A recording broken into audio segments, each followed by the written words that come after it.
Hey, Matt here. You're listening to That Time We Woke Up in a Podcast and Had to Explain Manga, our heated adventures over analyzing manga we find interesting, otherwise known as the OverMangaCast. This week we read Mashle, Magic and Muscles by Hajime Kōmoto. We read chapters 1 through 39, which gets you about to the end of the Magia Lupus arc, and also we have a special guest in the form of Colton from the Manga Mavericks podcast. So, make sure you get your stretches in. You wouldn't want to pull something.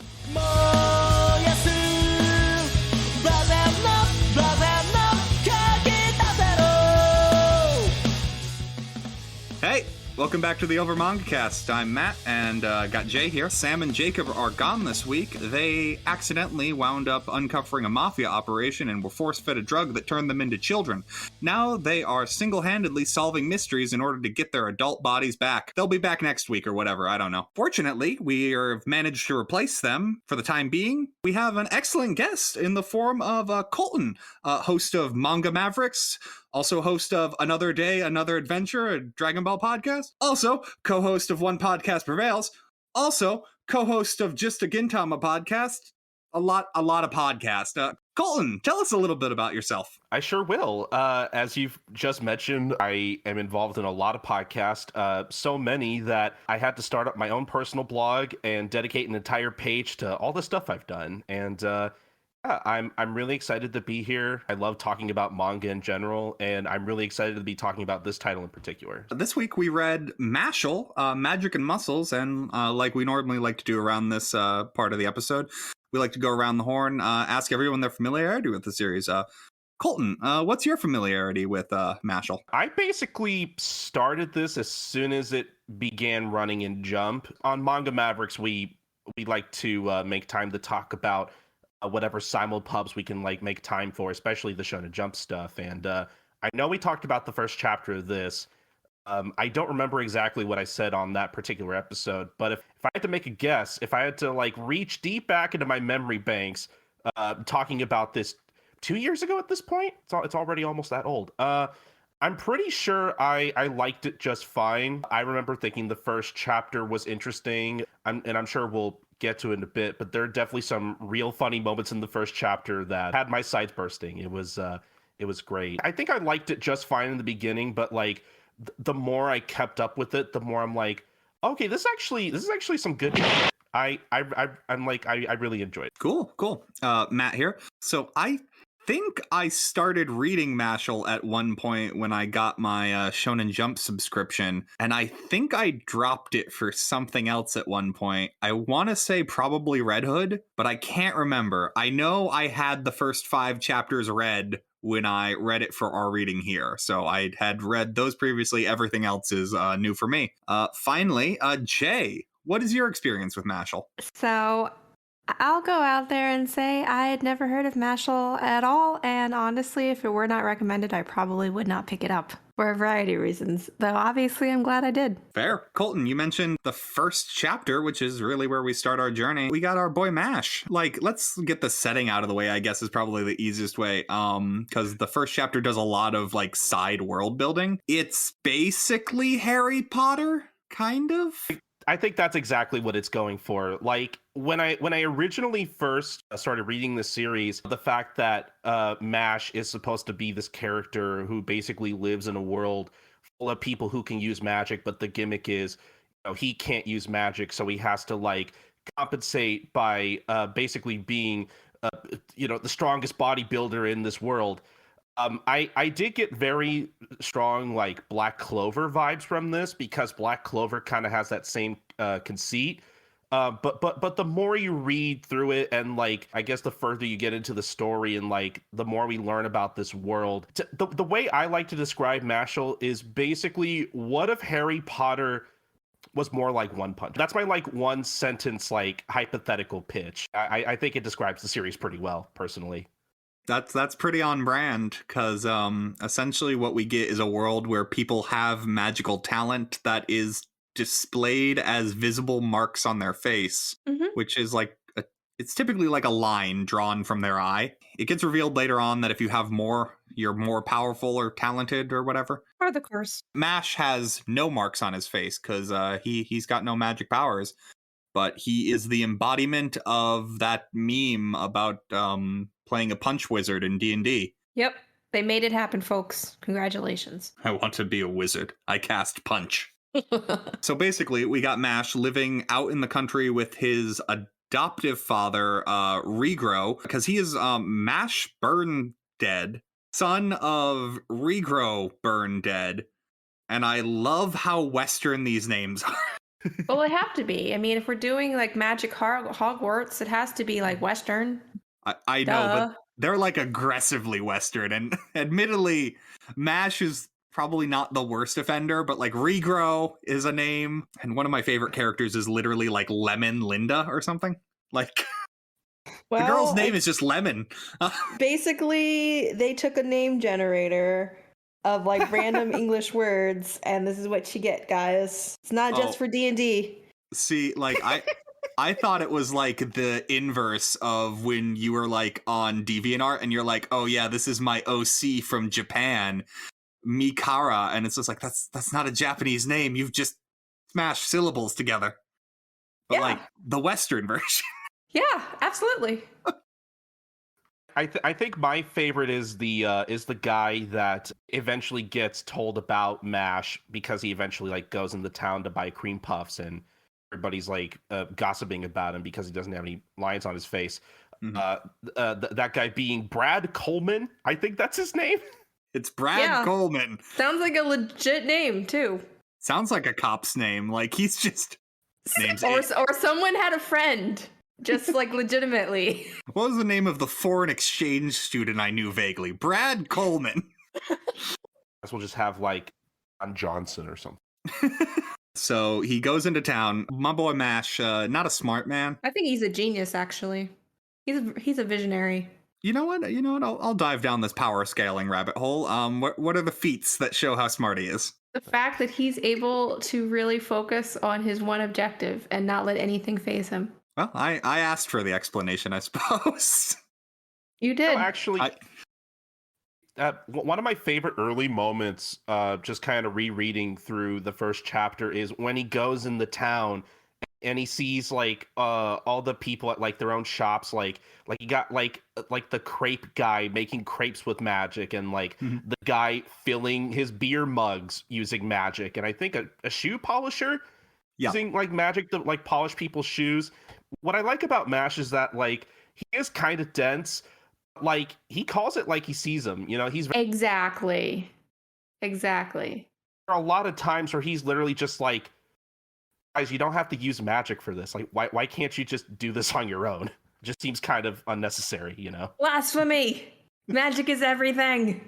Which, yeah, it actually is exactly that, because Mash then essentially gets arrested, but when the police officer attempts to arrest him, he rips off his clothes.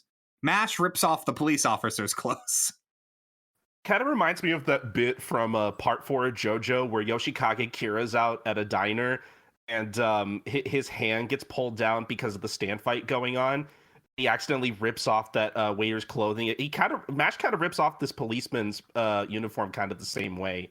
That sets up a lot of the comedy beats in this. Mash does not understand his own strength, and then 3 people in the sidelines react to that, and I'm like, good. Classic Japanese comedy. I love it.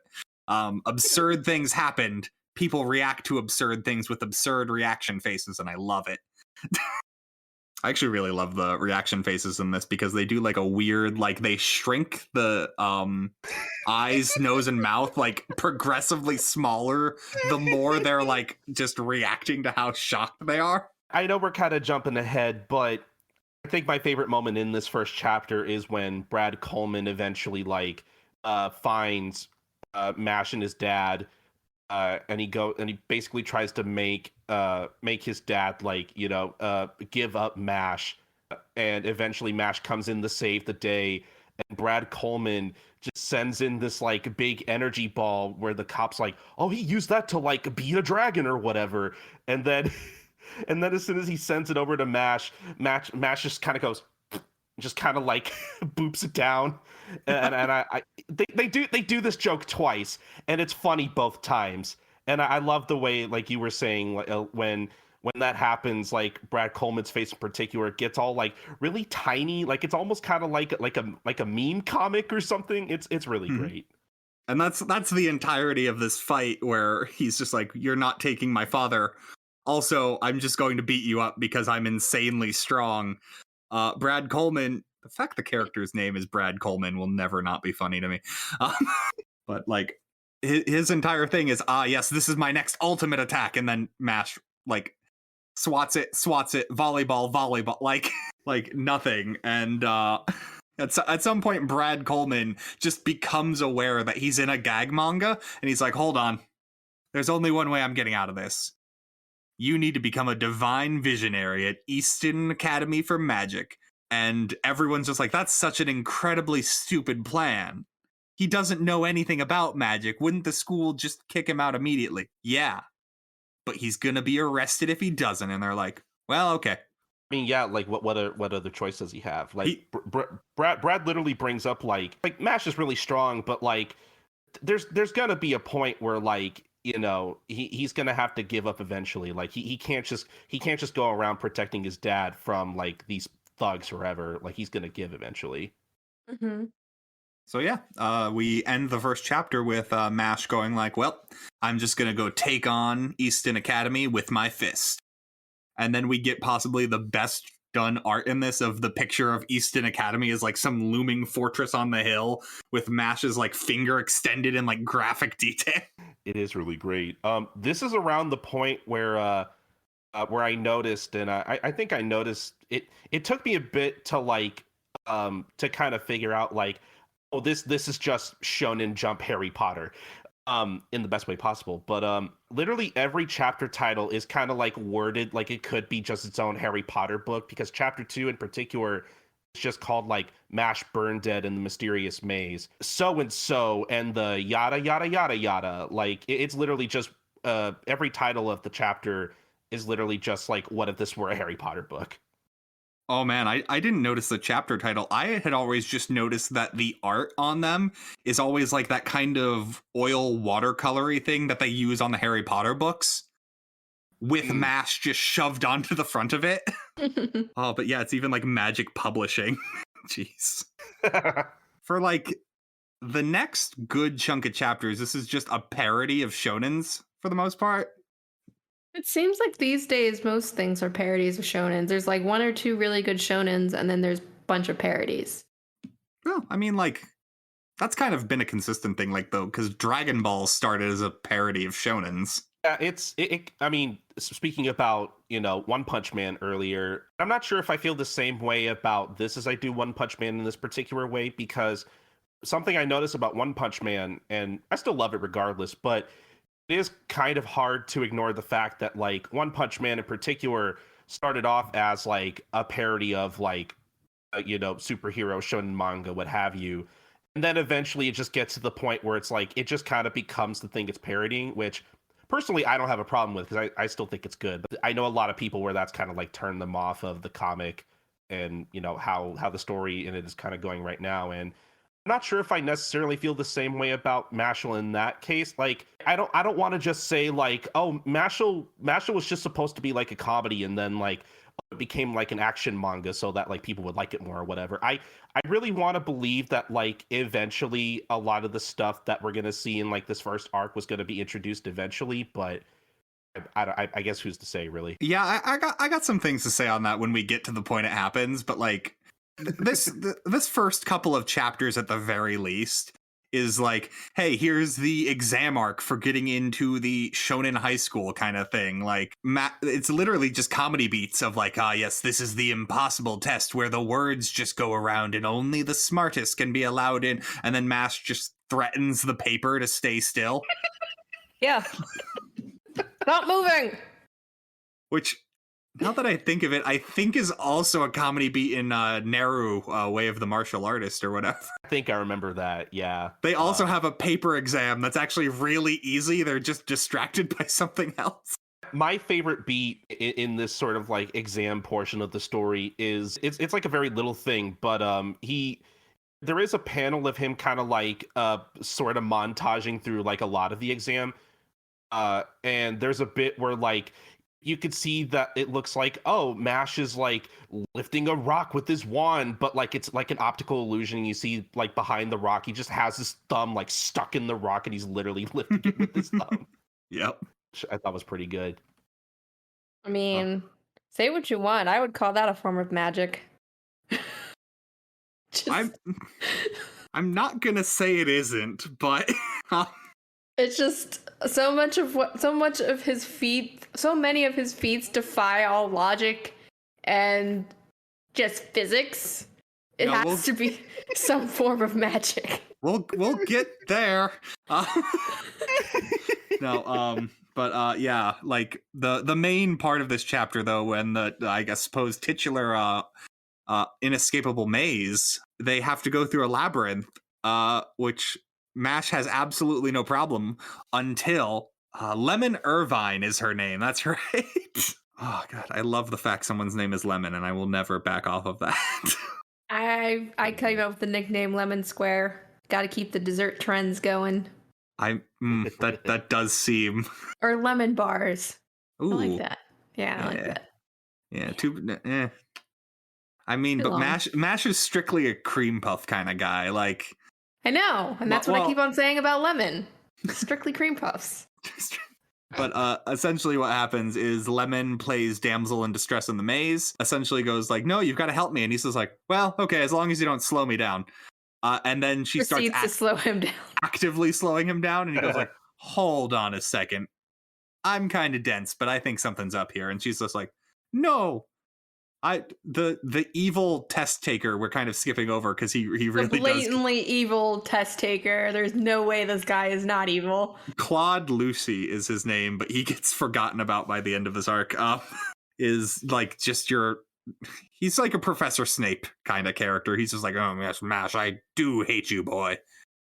And like, cool. And it's just he convinced her to get Mash to fail because he didn't like that Mash was doing so well with, like, presumably no magic, and he also looked like a slacker because the blue blood themes of, like, yes, only the prestigious upper crust are allowed in our university are, like, So exactly like Harry Potter, later on. But also the fact that he also ropes Lemon into this plot because she herself is not prestigious. So he's like, this is a win-win for me. I get the annoying guy out, or I get the poor, like, peon out. Essentially, Mash is just like, well, nope, I'm going to just leave. I'm not going to bother being tricked anymore. And leaves. And, like, within 2 seconds, a Sphinx attacks Lemon, and he's just like, hold on.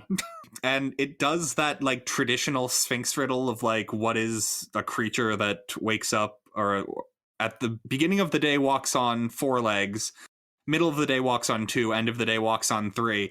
And Mash gives my favorite answer to this, which is, that sounds stupid and made up. Because that is a terrible riddle. It could literally mean anything if that's what you wanted the right answer to be. Like, as you can tell, Matt hates sphinxes. No, I hate that Sphinx riddle in particular. And yes, also sphinxes. It is great that Mash is just like, no, and he just punches him. Yep. So good. Like, that's like one of my favorite things about Mashle is that, like, no matter how much the story wants to be like this, like, mishmash of like Harry Potter and shonen bullshit, like Mash just kind of like no sells literally everything, and I think that's like one of my favorite things about this entire series. No, yeah, that's easily my favorite parts of Mashle is when it's doing like the traditional tropes of like a Harry Potter like magic adventure kind of crossed with shonen battle anime, and Mash just goes, nope, I'm just gonna punch my way through this. And I'm like, good. Like the day that like Mash finally takes something seriously, I hope that it's like actually something the reader can take seriously, because otherwise it's like, well, now Mash has drank the shonen Kool-Aid. Now, I feel like if he started doing that too often, like the series wouldn't be as fun or as entertaining. But that's just me. I mean, this series would just become Reborn. No, I didn't read enough Reborn to get into the real shonen action heavy stuff. I only ever read the first volume of that. I would like to read more though. Yeah, Reborn's a bad example because as far as gag manga go, you have to go a few volumes in before it really dives into I guess we're shonen now. I had flashbacks to me going through the shonen arcs of Reborn, going like, one of the main characters is a baby. This is like you've built a weird platform to base your battle shonen on. Shonen babies. Well, you don't understand. It was actually a circle of magically created babies in order to end the mafia wars. The Reborn lore gets really dumb, and I think I'm misrepresenting it, but I don't think I care. Well, that's fine. I'm gonna read it regardless, and I'm probably gonna love it because I love stupid stuff. So it's probably totally up my alley. It goes off the rails. But we're talking about Mashle. It can go off on the rails on its own. Essentially what happens is Lemon goes, "Oh no, I've wasted all your time. Now we're gonna fail." And Mash is just like, "Well, no, I'm just going to walk through the walls," and then proceeds to punch through all of the walls.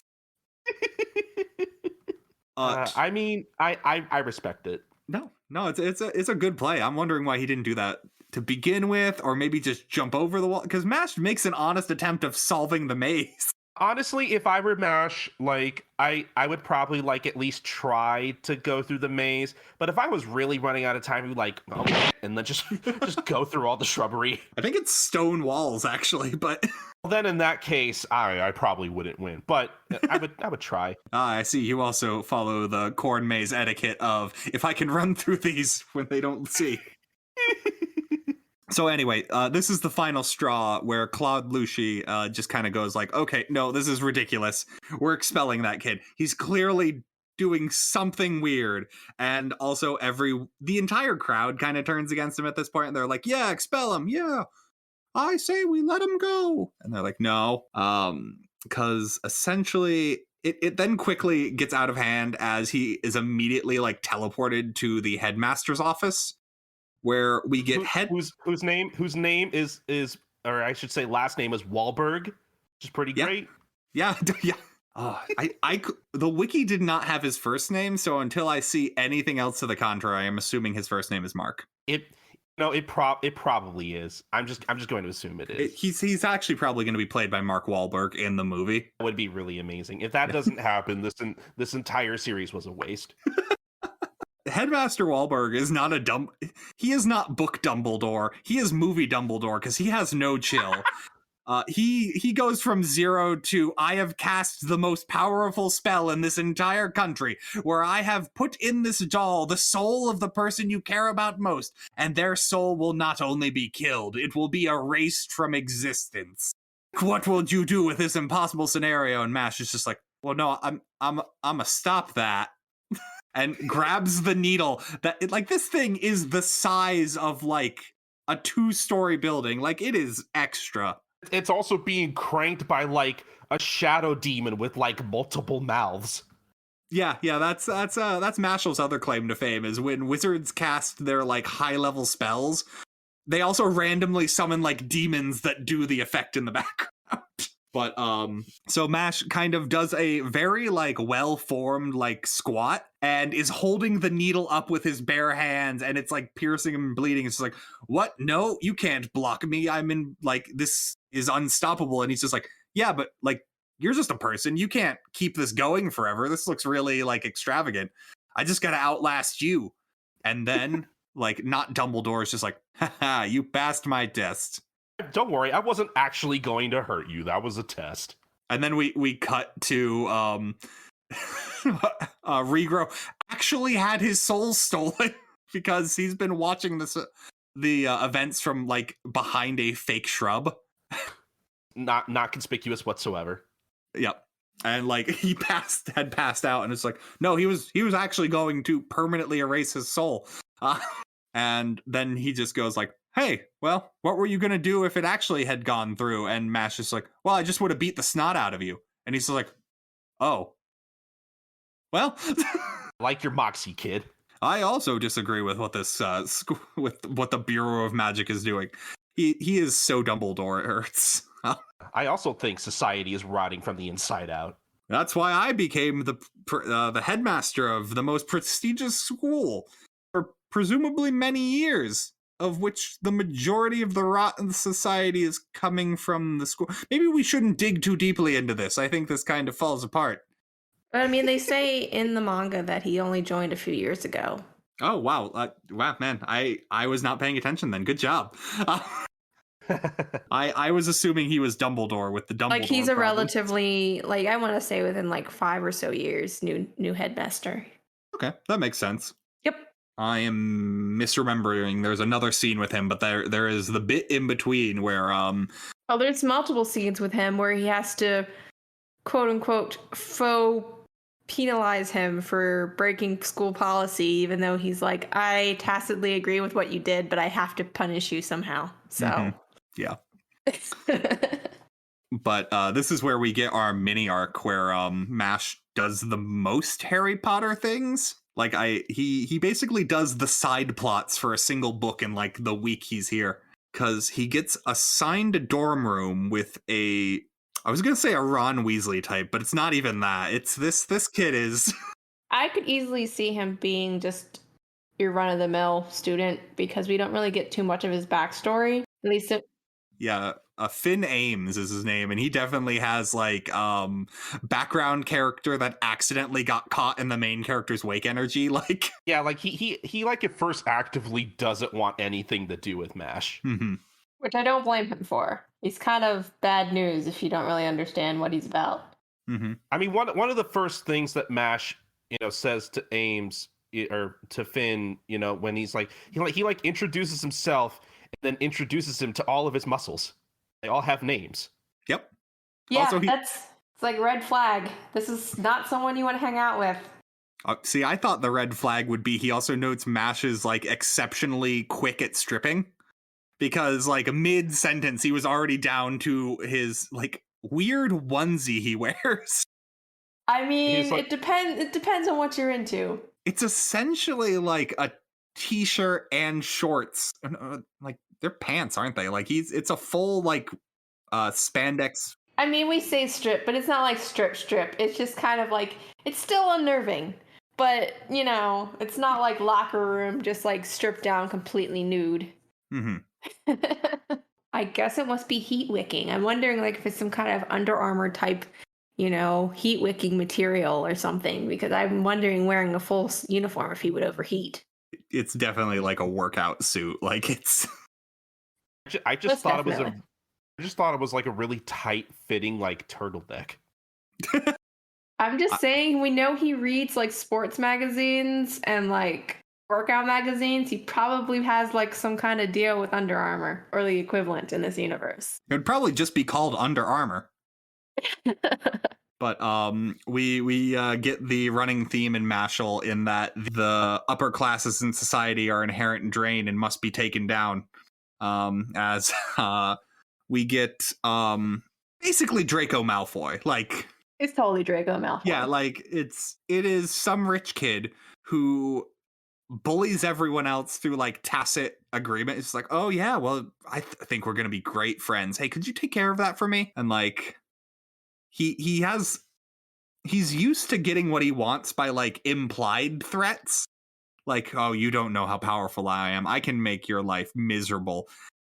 Too bad he's trying to threaten a person who has nothing and does not understand subtlety.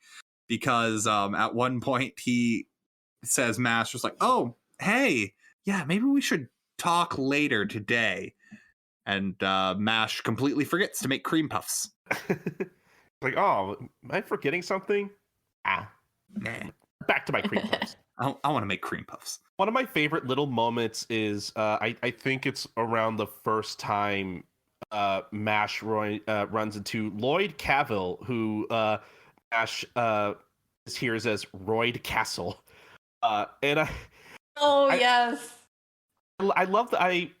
Mash's comedy is so good because there are just moments where like somebody will just say a thing and then the rest of the characters just kind of like stay silent to kind of like take it in. It's kind of awkward and they never know like what to say next. Because like Lloyd does this like really weird thing and I'm not really sure. He like has this tick where like anytime Mash says something like dumb at all, like he just kind of like takes it in, kind of like I guess like cracks his neck, I guess. I don't know. I just thought there was like a really interesting, like weird tick that he kind of does here and there. Well, he's like, well, I don't even know what to say to that. So we'll move on.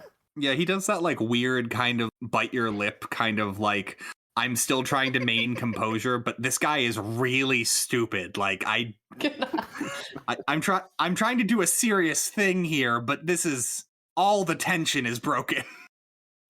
Essentially, because Mash is keen on making friends, and he's just like, okay, cool, because Lloyd does kind of be like, oh yeah, we'll be good friends. You want to like help me with some chores? And Mash is like, sure, it's super easy for me to do everything.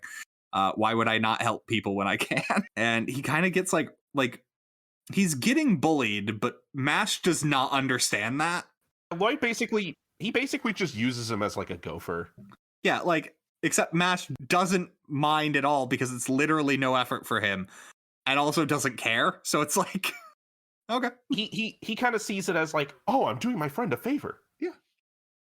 And also because Lloyd Calville is like a jerk still, he's like having Finn, because he's his roommate, like destroy Mash's stuff. So like every day he's opening up his bag to see his like textbook has been ruined. Unfortunately, Mash doesn't read. So he's just like, oh, well, I guess I don't have a textbook. I'm borrowing yours. What? No, I didn't say you could do that. You're a really good friend, Finn. And Finn, that just breaks Finn. Darn emotions. Compassion.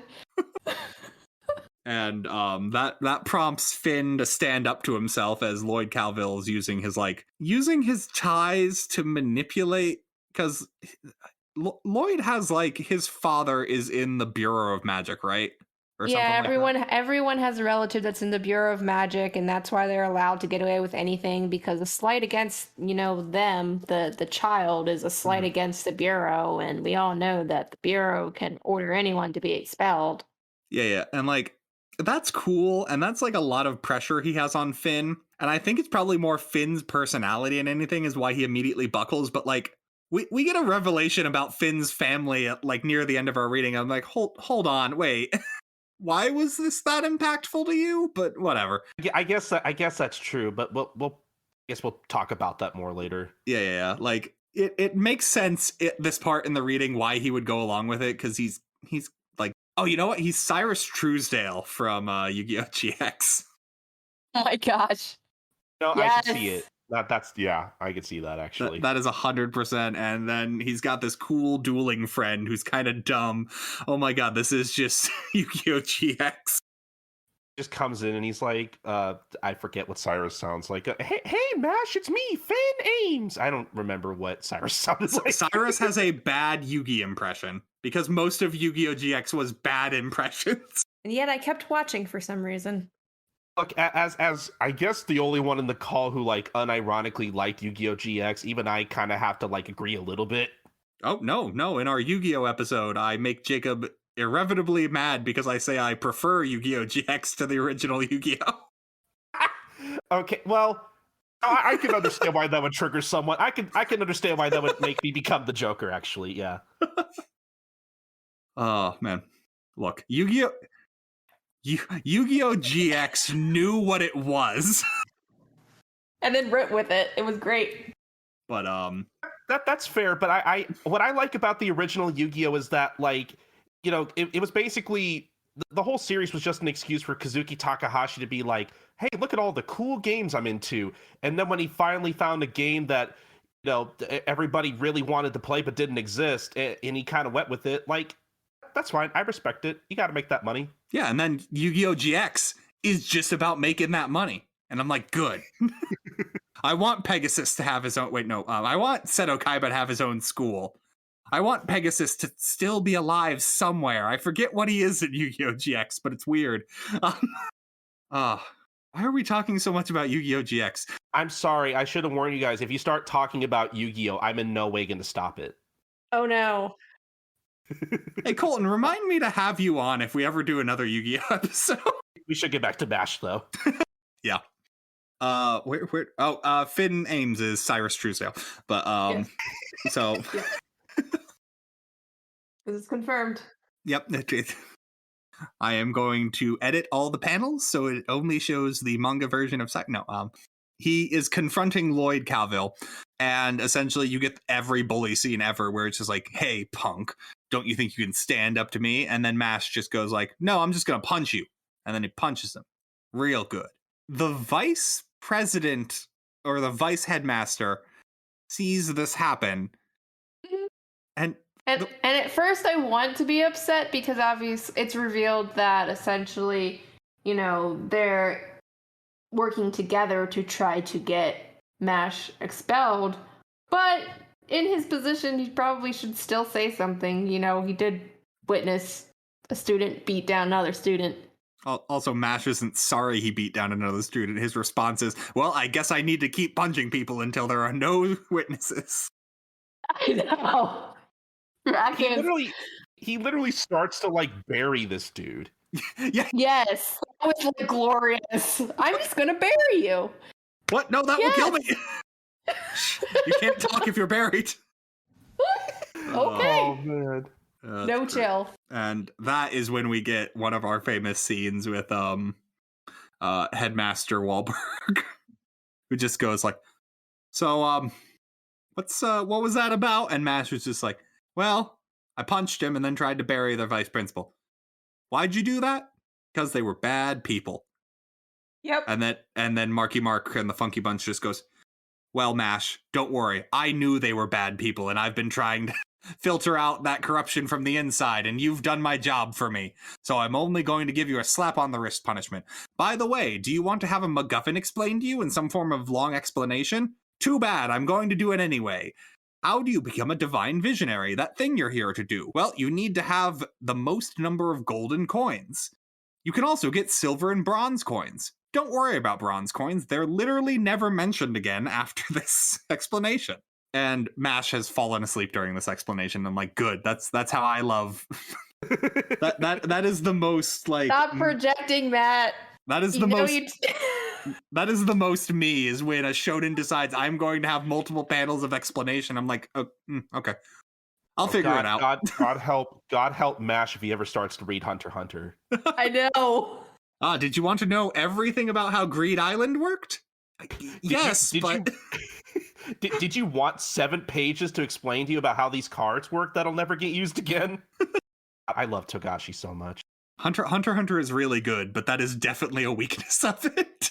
Mash has fallen asleep and then gets the Crib Notes version of get as many gold coins as possible, also get silver coins. He also says get bronze coins, but also as a story thing, literally bronze coins are never mentioned again, and it's great. I don't know if I just misremember this, but I think how it works is you collect a bunch of bronze or silver pieces, and when you put them together, they become a gold coin. Exactly. Yeah. It's essentially like the exchange rate for coins. Yeah, because silver coins, does he get one from this, I think? Yeah, I think he gets one silver coin from this, and then he gets another one from the Scorpion. He also gets one from the Quidditch match, which was before the Scorpion. Yeah, the Quidditch match I think happens in here somewhere, because we get. I was just gonna say we're about at that point in the story here. Yeah, where essentially Mash still can't fly on a broom. He's had a broom flying lesson where he cheated by faster than the human eye could perceive, except for one person in the crowd, which is typically how everything Mash does works. He picked up the broom, threw it, then ran over and jumped on it midair. And doing that literally broke a world record for broom flying speed. Yeah, magic. It's a kind of magic, I guess. Definitely. But essentially, that prompts is a character who gets introduced, and I think I forgot to write down the name for. His name is Tom Knowles. Such a good name. That is such a good name. But Tom Knowles was what was really giving me the Reborn flashbacks, because he is essentially the exact same as a character in that, who's just really into sports. No, I think I remember the character you're talking about. Yep. Actually, and women. Tom Knowles is into women? Oh, not Tom Knowles. Tom Knowles is sports guy. Yeah, Tom Knowles is into sports. And the bamboo. Yeah, and that doesn't make any sense. All the adages he kept on saying. But anyway, Tom Knowles is so impressed after seeing that world record broom flying speed. He's like, Mash, you got to be the star player in our Quidditch game. Also, we can't call it Quidditch, but I can't remember what else it was called. So it is literally just Quidditch. They just look at the camera and they're like, come, guys, you know what this is. You know what we're doing here. We have literally changed nothing. There are quaffles. There are 3 hoops. There's a snitch flying around somewhere.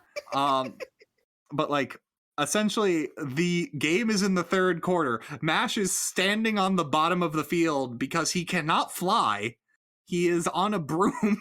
And eventually, Tom Knowles has to fly down and just goes, Mash, come on. I thought you were really good. Why are you doing absolutely nothing? We're losing by like a significant number of points. We haven't scored 1 point. We just need to do one thing.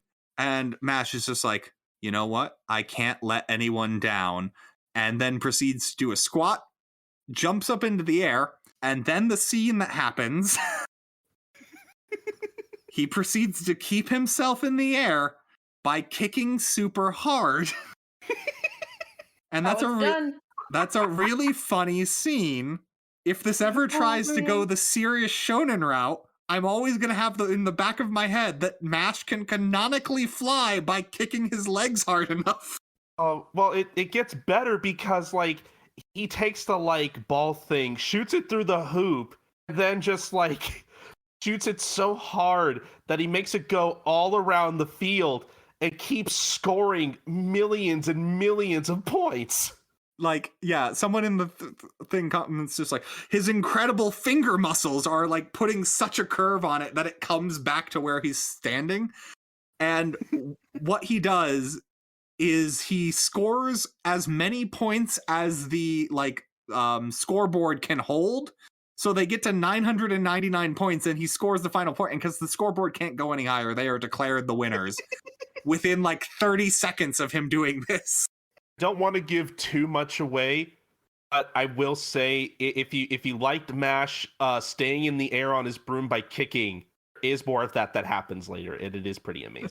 But yeah, so as a winner, he gets, I think it's 2 silver coins, or maybe they get 1, I forget. It doesn't matter. Because essentially, silver coins are represented as tiny triangles, and they're like, that's not the shape of a coin, but then it's like, you have to put them into like they form a circle, and then when you get a full ring, it is a gold coin.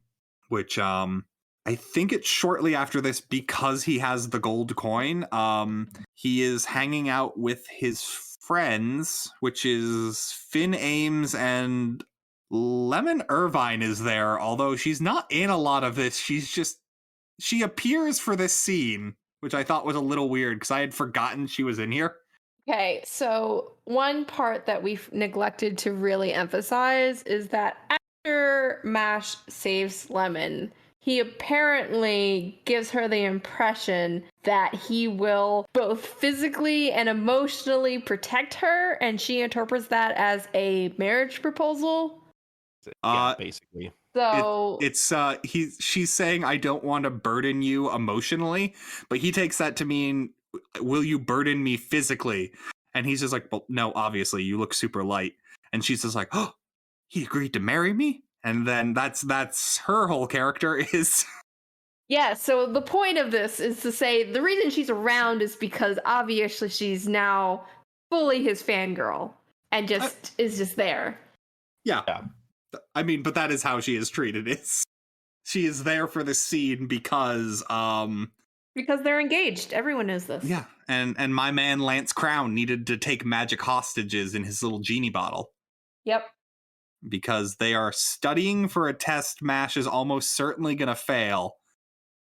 Because we do get that Mash is like bordering on the edge of being expelled academically. Not really surprised. I mean, it's funny when you are physically incapable of passing the practical portions of exams. Yeah. Like he's doing the Harry Potter scene of like, oh yes, well we need to open your locks.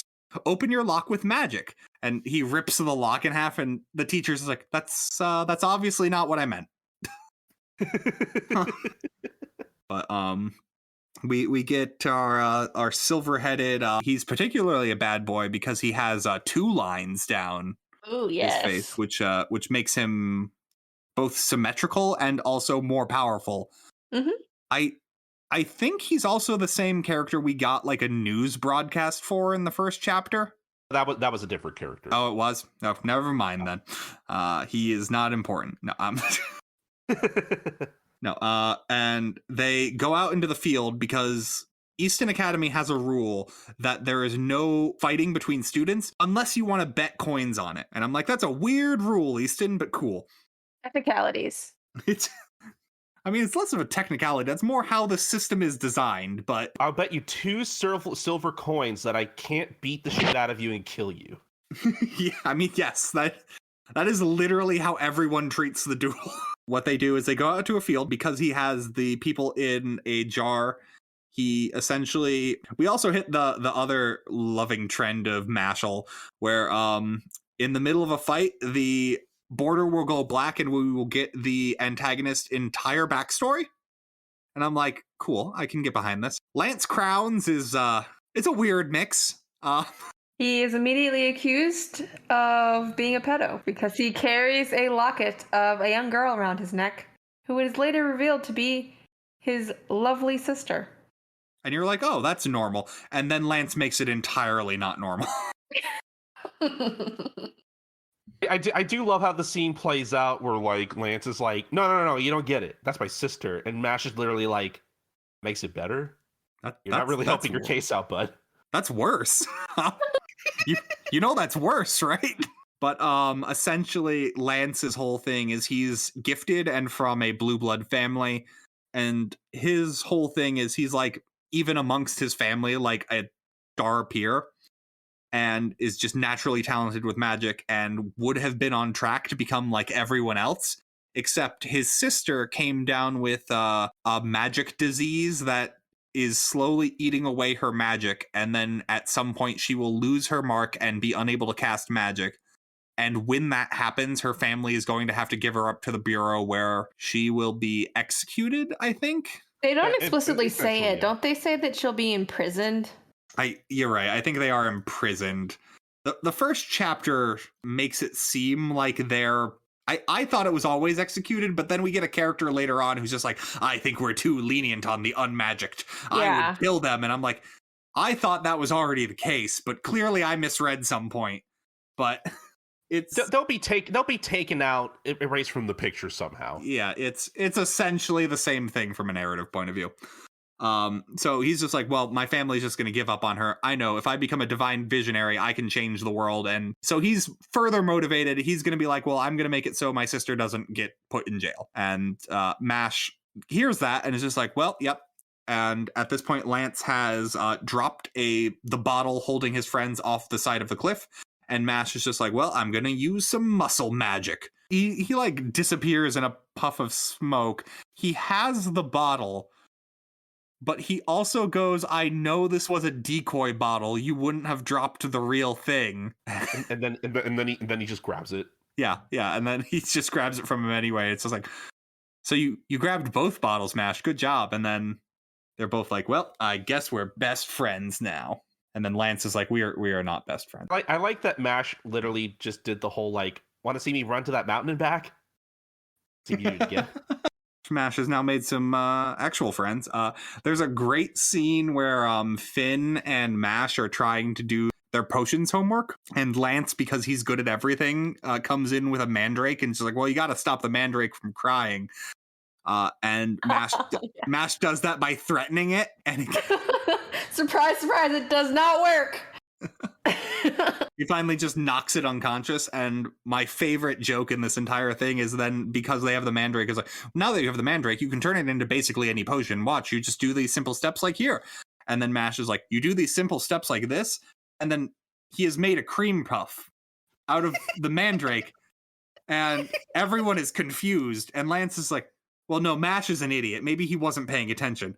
I will personally guide you step by step. Oh no, he made another cream puff. What the hell?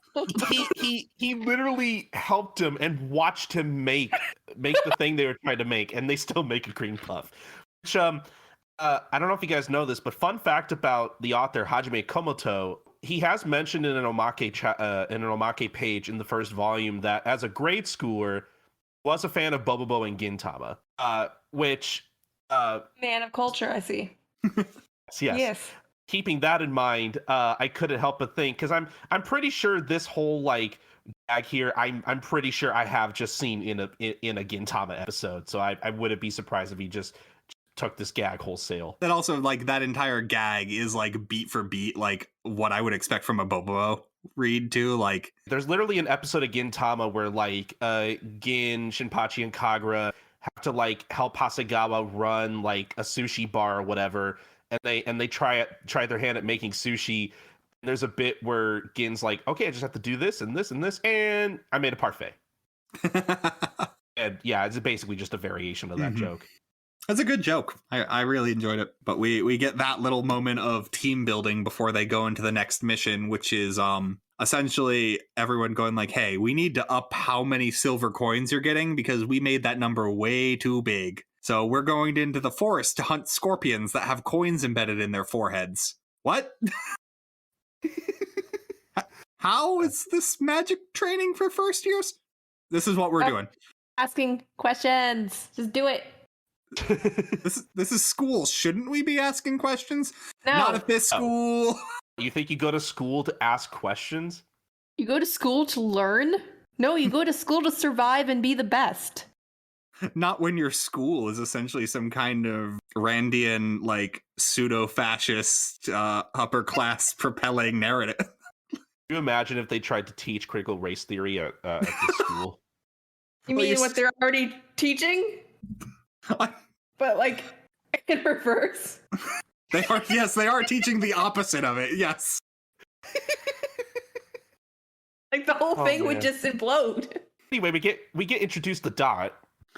Dot is definitely a character. Which, again, not sure if this is important, but and I'm interested in seeing how they're gonna like what they're gonna choose for when these get compiled in the like volume releases over here in the US. But so at first, when Dot is introduced, they write out Dot's name as D-O-T. There's clearly another chapter later on where they spell out his name as D-A-U-T. I think they only did that for one chapter because I think they go back to just D-O-T. That was one thing that like kind of confused me. Like, okay, I'm not.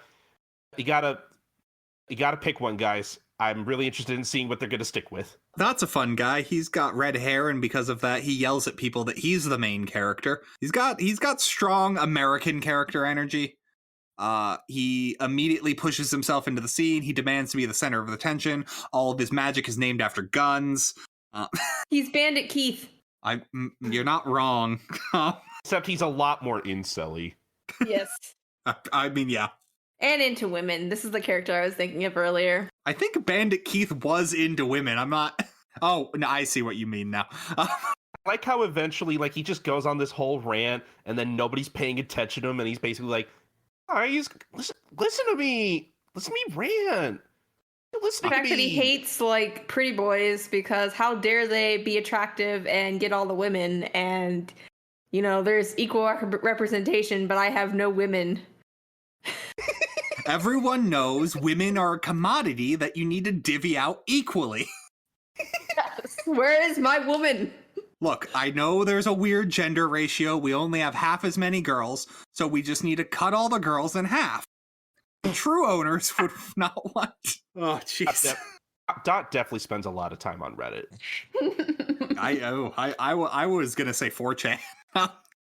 Oh gosh, no. Oh man, but yeah, Dot's got some issues. Dot's also got a lot of heart, and probably a lot of his like angst comes from a position of loneliness that he just needs to be socialized out of. But also, he fights people, because this is where we get introduced to Silva, who has silver hair and like studs in his face. Like he's got. I'm not gonna lie. I was a point where I definitely confused him for Tom Knowles, because I feel like they kind of had this like a similar design. Silva or Dot? Silva. Yeah. I forgot Tom Knowles existed until I had to remember the Quidditch game. So.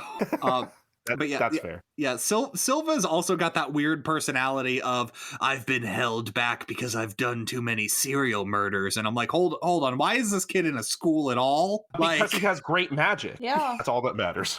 It is all that matters. that he uses to commit murders.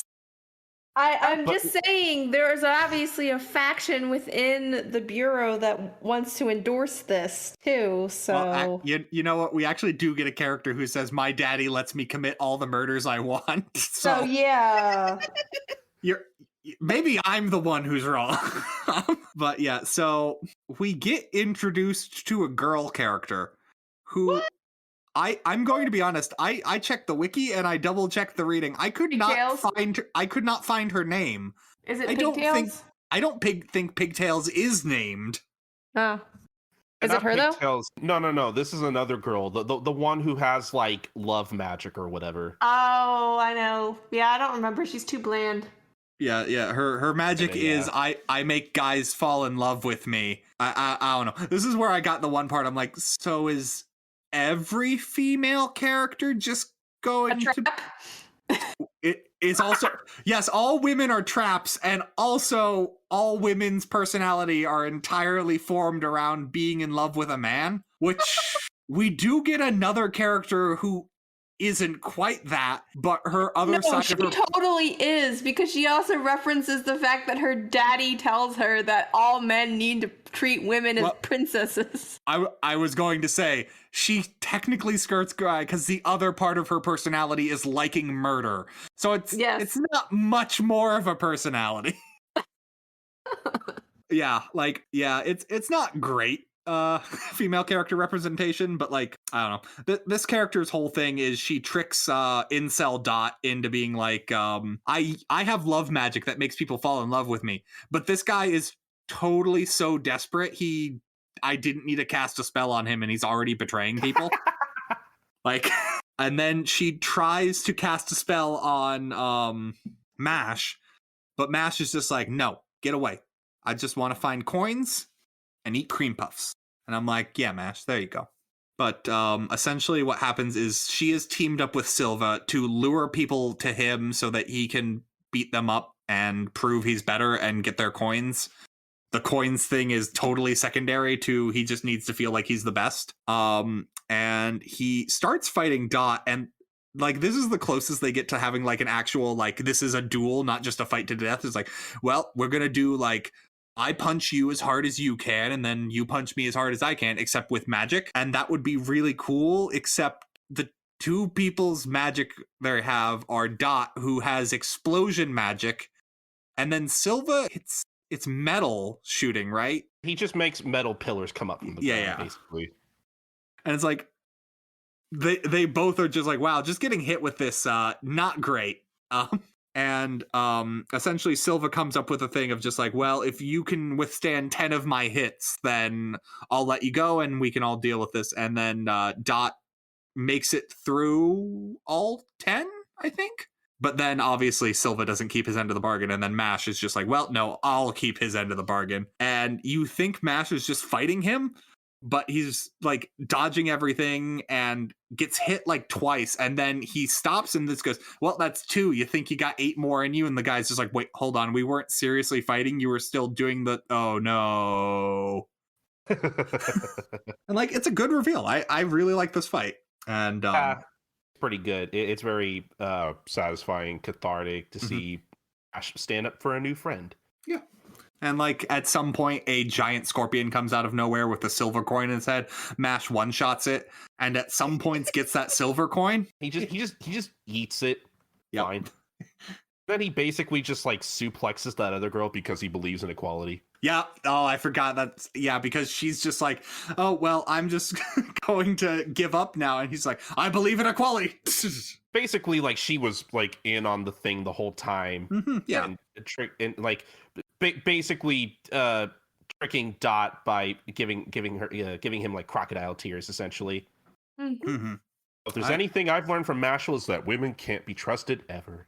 Yeah, that is. I mean, honestly, solidly, that's the takeaway from this. That's clearly one of the morals of this manga. You know, I didn't really think about it too much until now, but yeah, the female rep in Mashle's not super great. I mean, so in all fairness, there is a teacher, but she's also literally just Professor McGonagall, so I don't think it counts. Nah, I'm not going to count that. But yeah, so I remember how we get to the next arc. There's a lot of like beginning of chapter exposition about the different houses. There's Orca, there's Angler, and there's Lupus. So we don't have 4, we have or Lupine, or it's Lupus because it's freaking wolves. We got wolves. Yes, the blue. Is it Lang? It might be. I have it in front of me. It's Adler, Orca, and Lang. Yep. The group that they're fighting in this are like the Magia Lupus then. Yeah. But because they are a collection of wool and like, yeah, it's I love how they're divided into 3 and they're like, well, obviously the House Cup is that Lang is in the lead, but Orca doesn't really care about the House Cup because they're nerds. So the only true competition is between Angler and and Lang. And also Angler is always given the worst candidates. And I'm like, okay, cool. And like my man Abel with his 3 marks. Found out Mash because combined with that scorpion and I think some other stuff he did, he has enough silver coins to make a gold coin, and that moves the tracker up. And suddenly Abel's just like, hold on, the lower houses have a single golden coin? I must crush them. This will not stand. Yeah. So he goes to fight Mash, and that goes about as well as anyone fighting Mash.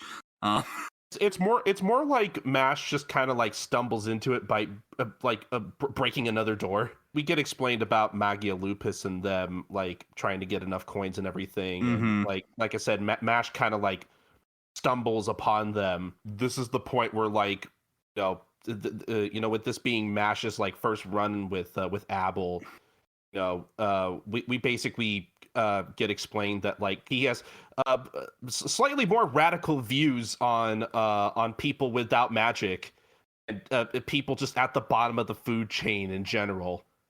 Like I said, are probably a bit more radical than almost anyone else in the series so far.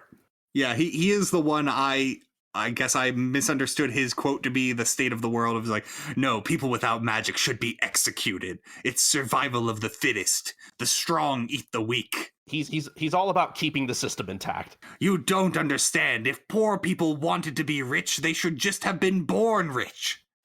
People deserve what they have from the sweat. Is a man not entitled to the sweat of his labor?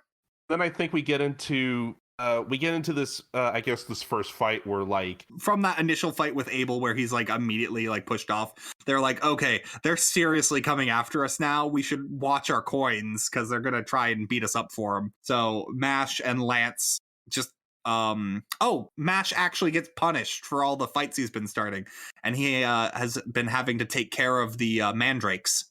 So they are watering the mandrakes and they get ambushed by these 2 guys. This has one of my favorite moments in the entire series, actually, because these 2 guys show up. They're on their way to the shed or whatever, and like I love this moment where because one of the guys, the guy with the big shuriken, constantly like says the most obvious shit. It's meant to sound like cool, revelatory, like shonen action cliche one-liner stuff, where he's literally talking to his partner and he's like, did you know? As time passes, it never returns. And then the guy's literally like, yes, everyone knows that. Stop saying stupid obvious. Oh, you know what? It's not the Mandrake house, it's the owl coop that Mash is sweeping out. That's right, because that comes up. But we also skipped over the minor bit of details with Tom Knowles apparently appears again, as he has had his magic sucked out of him because we're hitting like the second half of Chamber of Secrets where students are waking up in the infirmary. Basically. Yeah, and like it's oh man, I wonder why that's happening. Some weird guys spouting like the plot of Atlas Shrugged out in the hallway, and then so yeah, we get the 2-on-2 fight of Lance Crown and Mash Burnedead with big old Shuriken Man and then just big old man.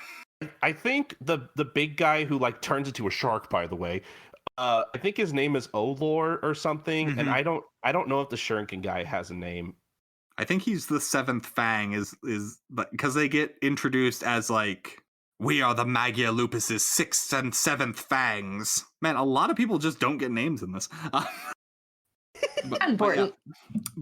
So Mash immediately gets locked out of the fight because I think it's the shark guy's magic.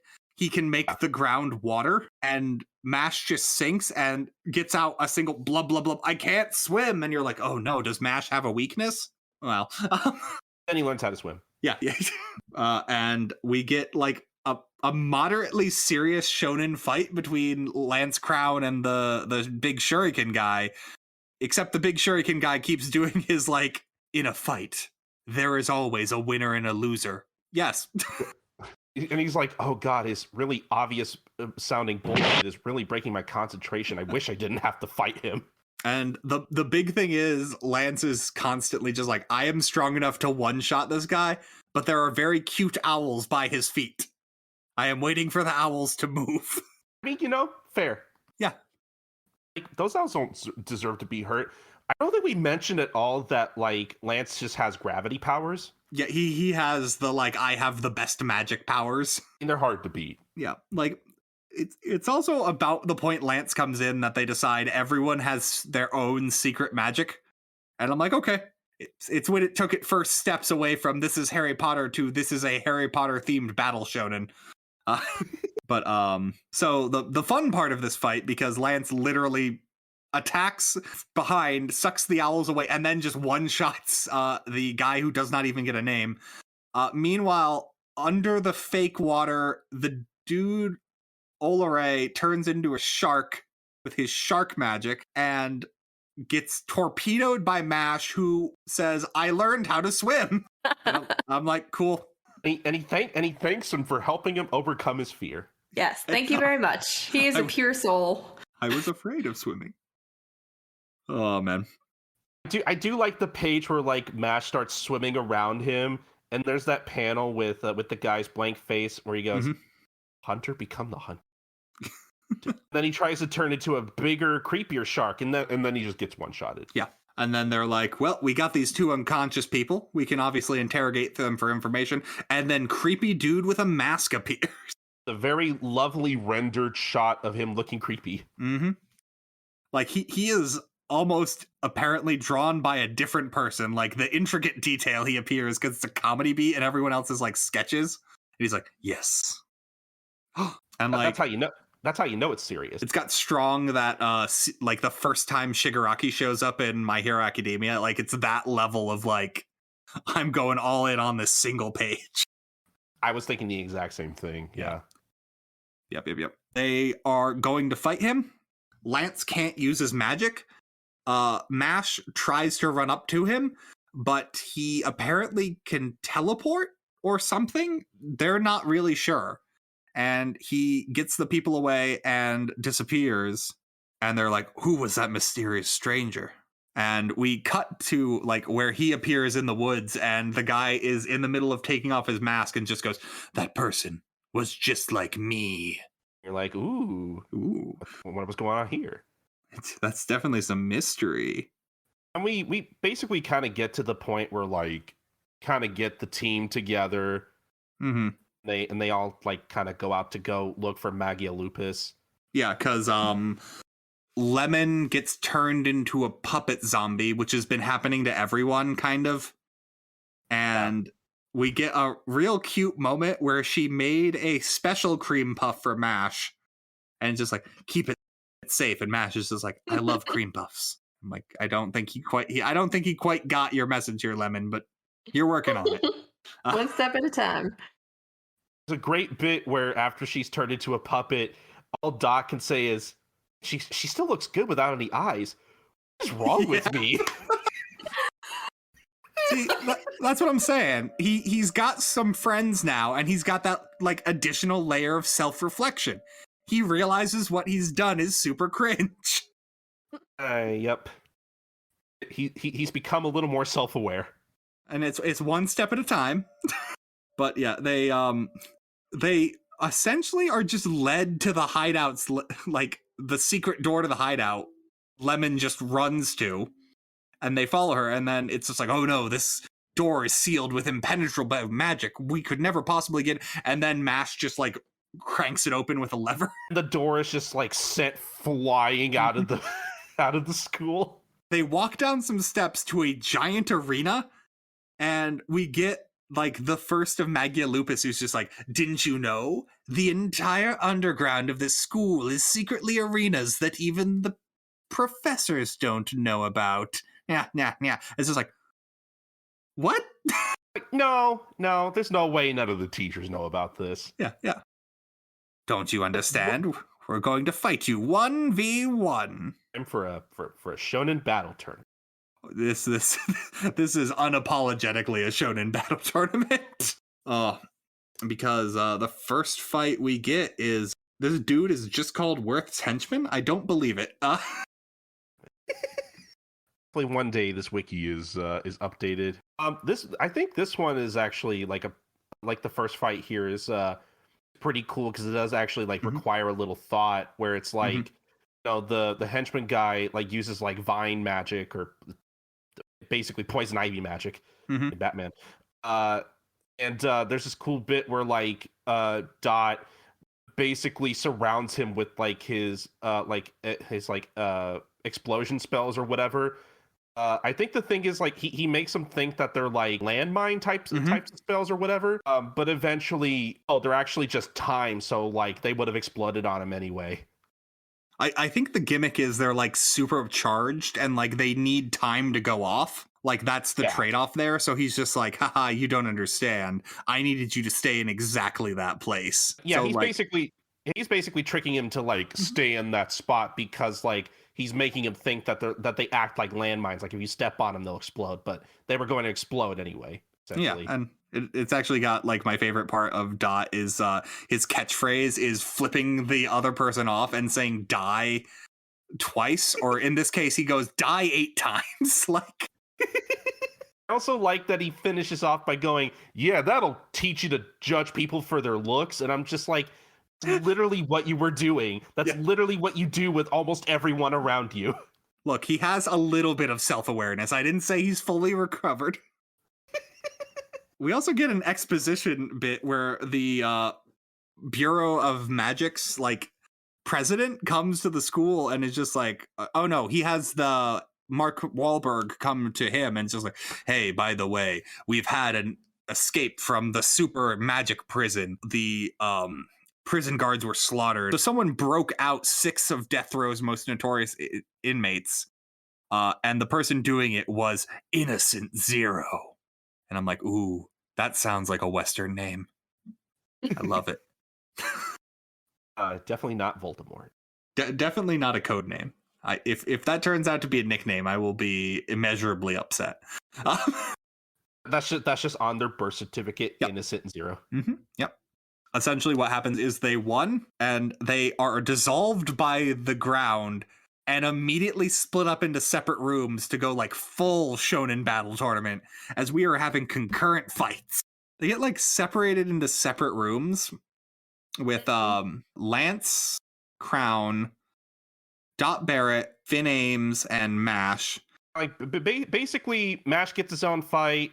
It's teamed up with Finn, and Lance gets his own fight. And in all fairness, Finn doesn't even really get his own fight because the duo that Dot and him are with, it's a brother and sister, I think, is what the implication is.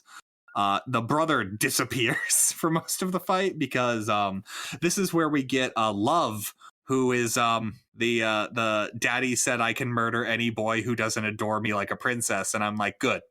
We've added one layer of depth. We're getting there. I don't know. That fight's also just like we've done the same thing with Dot before.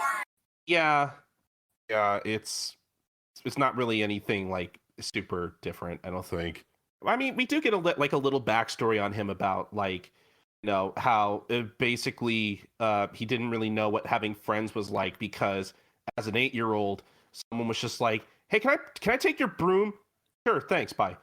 Then Dot's sister, his older sister, is literally like, like friends wouldn't just like take your stuff. Like you gotta stand up for yourself. You gotta like eventually you're gonna find someone who you'll know is your real friend by the fact that like they'll get like sad or angry for you on your behalf or whatever. So basically someone that'll care about you. Super crazy coming from your much younger sibling. And then it basically gets to a point where like when he's in the middle of like this chick's like magical whirlwind thing, it's just kind of thinking back on like what happened with the scorpions and everything, how Mash stood up for him. And then this is essentially where we find out that Dot just has a mark on his forehead that can like increase his magic powers. I liked this fight so little I had forgotten that was the reveal, but you're right, because he's had a headband on where he's got the cross mark that... This is the part where you just nod and say, yep, that sounds like shonen bullshit. Yep, that's what it is. Dot literally does like Piccolo's Hell Zone grenade, except with this like explosion magic or whatever. What I do like is that Dot literally does the same thing that like Mash did with Silva, where because there's literally a parallel here where Dot also does the like "come at me, scumbag" kind of thing that Mash did earlier when he was standing up for Dot.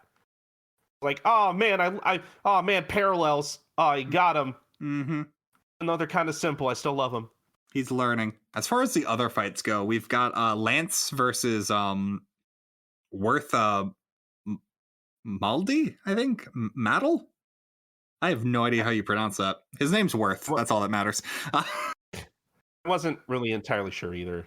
Yeah, his fight is much more interesting because it's another thing with Lance where Lance has yet to really be challenged because this dude has mud magic, which I guess is to like counter the whole thing that this is less a fight and more this guy like doing his full prepared speech about how, don't you understand? You're part of the upper class like us.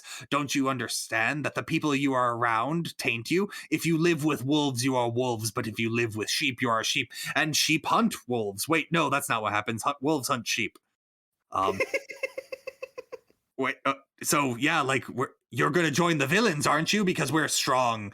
And he just goes, if you were so strong, you wouldn't be losing this fight right now. And he's like, what? No, I'm not losing this fight. You're losing this fight. Loser says, what? And then he gets smashed with a whole bunch of gravity magic. There's a bit more back and forth, but it's essentially that. Because the whole thing is that, like, Worth goes on this whole thing about how, like, it's basically your environment that shapes you as a person. But, I mean, I'm not sure if it's ironic. It's not really what I want to call it. But, like, because his whole thing is that, like, yeah, sure, he's technically a part of like the upper class and everything, but like the people in his life basically don't really like take notice of the actual work that he puts in. So really all he needed was a little validation. It's not like Lance disagrees with him. He's just like, yeah, you are a product of your environment. I just think your environment's toxic and I've found a better one. And I've won this fight. So doesn't that kind of prove I'm right by your own logic? And he's like, no, I can't be wrong. Oh, you've won this debate. And also the fight. You understand how metaphors work.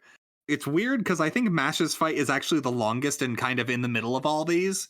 Kinda, yeah. He is fighting an individual by the name Abyss Razor, who, while wearing it's such a good name, I know, right? And like while wearing the mask, we are led to believe by like everything like, oh, does he not have magic? No, he's kind of got the opposite because the mask is destroyed and he has a cursed eye that when it looks at someone takes away their magic. Definitely not a Sharingan. Yep. That would copy someone's magic. Jay, you know Naruto. What's the one that takes away jutsu? Whoa. Not appreciated. Okay. Take Sam, edit out the part where Jay is claimed to know anything about Naruto. Clearly that's an insult. What? Takes away your jutsu power? Yes. I want to say it's Mangankyu or whatever. It's been a while. Okay. Hold on, I'm going to look this up. I thought he didn't have magic, but then he does have a mark, and he uses like these like Uno reverse card arrows. Honestly, the first thing I thought of was, hey, it's kind of like that one power that one demon had from Demon Slayer. It's also kind of got like a Medusa from Soul Eater, like with the snake kind of arrow things. Oh yeah. It's got that same vibe. You thought this is a dude who cancels magic and was like they're gonna have a one-on-one fist fight. And then at some point, Mash is stabbed through the stomach with the longsword. And his abs are so toned that he can grip the sword inside of him. Yeah. It's honestly kind of amazing. It is pretty amazing. I just wish at any point after this they acknowledged he got stabbed. Because that's a long sword that goes out his back. It's fine.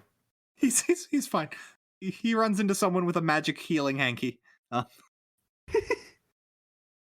Oh, and yeah, this is around the point where he like headbutts him in the face and he breaks his mask, and then we get the evil eye reveal and everything. Yeah, and we get the whole backstory of like, you don't understand. When I was born, my parents thought I was cursed because whenever I would look at them, even as a baby, I would take away their magic powers. So I was put into an orphanage for like evil people, and then the only person who ever loved me was Abel, because he was just like, I don't think you're a monster. I think you're a useful tool. And honestly, that was cool. It made me feel like I had purpose, and it was better than where I was.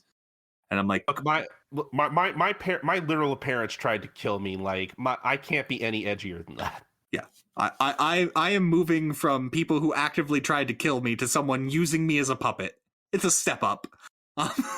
What is that from? Mashle, the thing we read. No, similar dynamic. Oh, never mind. It's just jotted memory. It's a very common villain dynamic. If I had to wager a guess, you're probably thinking of either a Rurouni Kenshin or an Inuyasha villain. No, it's newer than those. Oh, I don't know then. Yeah. I mean, you're not wrong, because obviously it's existed since then, but yeah. Yeah. The actual fight itself, I thought was pretty fun. Mash gets to a point where like, because the dude literally does like a big old arrow force field or whatever, and then he gets punched through it, and then Mash does this thing where like he does his hurricane rush, where he just like names a bunch of different muscles, and then does like the Rock Lee's Lotus move or whatever. Yeah, no, like this entire arc, they really stepped up the like action scenes. Like they're all really good. Like they do like cool actions. It does have the thing I mentioned earlier where like all the like super techniques are let's put a weird demon in there for some reason, but cool. That's a flavor thing. I can deal with it. Gets to the point where Mash is like gonna beat him up, and Abyss Razor kind of like barks out the remaining of his backstory, and then Mash is like, oh cool, so you've given up. I don't really want to fight you then. Like if we can just move on, that's cool. And he's like, what? You don't want to fight me? You would be a friend to me? It's like, sure. Oh, cool. Sorry for stabbing you, but I guess you're walking away, so you're cool with that. And he's like, yep. I like how as Mash leaves, we kind of see him break down, and you could tell visually that he's breaking down and letting down his walls, letting his facade down by the way that like a chunk of his mask starts to crack. As the way a part of his literal facade starts to crack.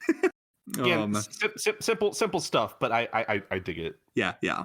Oh, this is where the love fight happens. Went out of order. It's yep. That was definitely a fight that happened. There were parts of that fight I liked, but like it's not like the most interesting fight. I will give you that. The art is good. I like how the attacks are animated. It's just the fact that it's literally the exact same dynamic we had already just gotten in the previous arc is like, you did this with Dot already. Why is... Also the fact that Finn is there that entire fight and does nothing but watch. Yeah, Finn doesn't get like a whole lot to do at all this first arc, which is unfortunate. Finn is there so that when the brother comes back after his sister has been defeated and shoots his rock magic at Finn, Dot can jump in front of the blast and like sacrifice himself for it. Like, and I mean, this is basically the point where we get introduced to Rain Ames, which was the divine visionary that we were literally introduced to in the like television broadcast, like in the first chapter. Who's Finn's brother. Which brings up the weird thing of like, why was Finn getting bullied?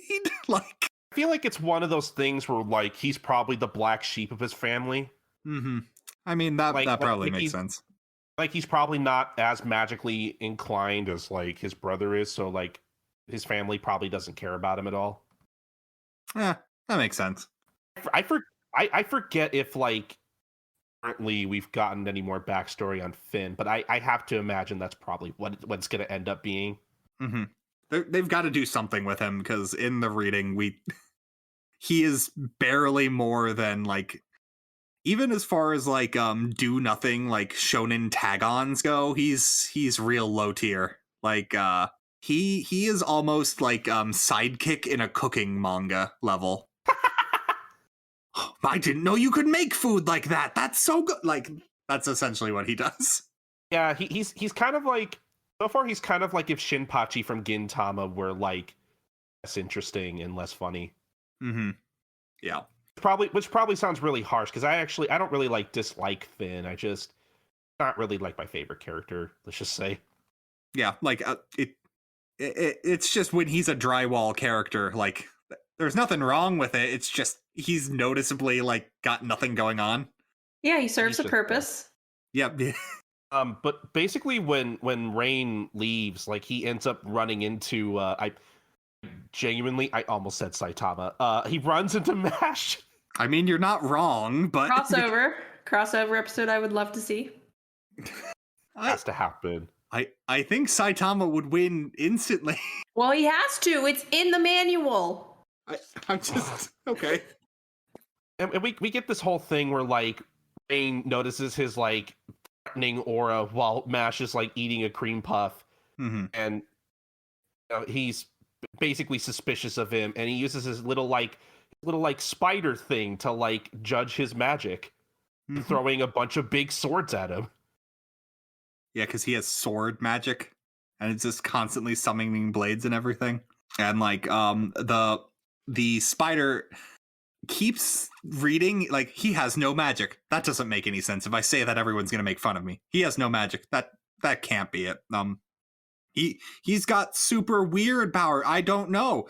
And that's enough for Rain, who's there to investigate the escaped criminals. Go like, he must be one of the criminals in disguise. And then it turns out, no, he's just a guy. Oh, it's like mid-fight, Rain goes like, oh wait, Headmaster Mark Wahlberg did say there was a weird guy who looked exactly out. No, wait, I know exactly who this is. Oh, well, this fight was, well, my apologies. I'm going to give you a magic healing handkerchief that can heal all your wounds.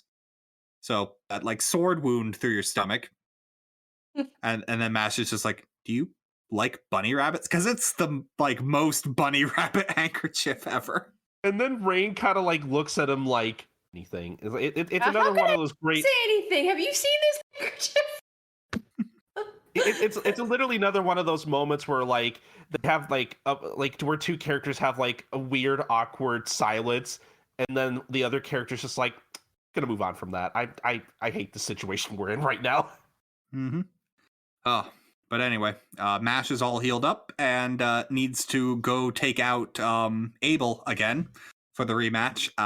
He opens up the door and Abel has like a full Gothic cathedral down there with like the tendrils to people like sleeping in comatose states on like the walls and everything. Like he's got like the full honestly, it's like the boss fight from Scott Pilgrim with Gideon Grey's with like the connected cables to like all the people in like comatose state. Like it's a weirdly extravagant thing. Yeah. And then we get more about like Abel's like worldview and how he literally says that like we should like dispose of people who can't use magic. Just like, okay. A little genocidal there, bud. but That was I guess the it's not that intention. real He's Israel. fully on board with genocide. It's finally when he just full on goes, no, genocide is useful and we need to do it, that Mash is just finally like, well, that's See, we have different beliefs.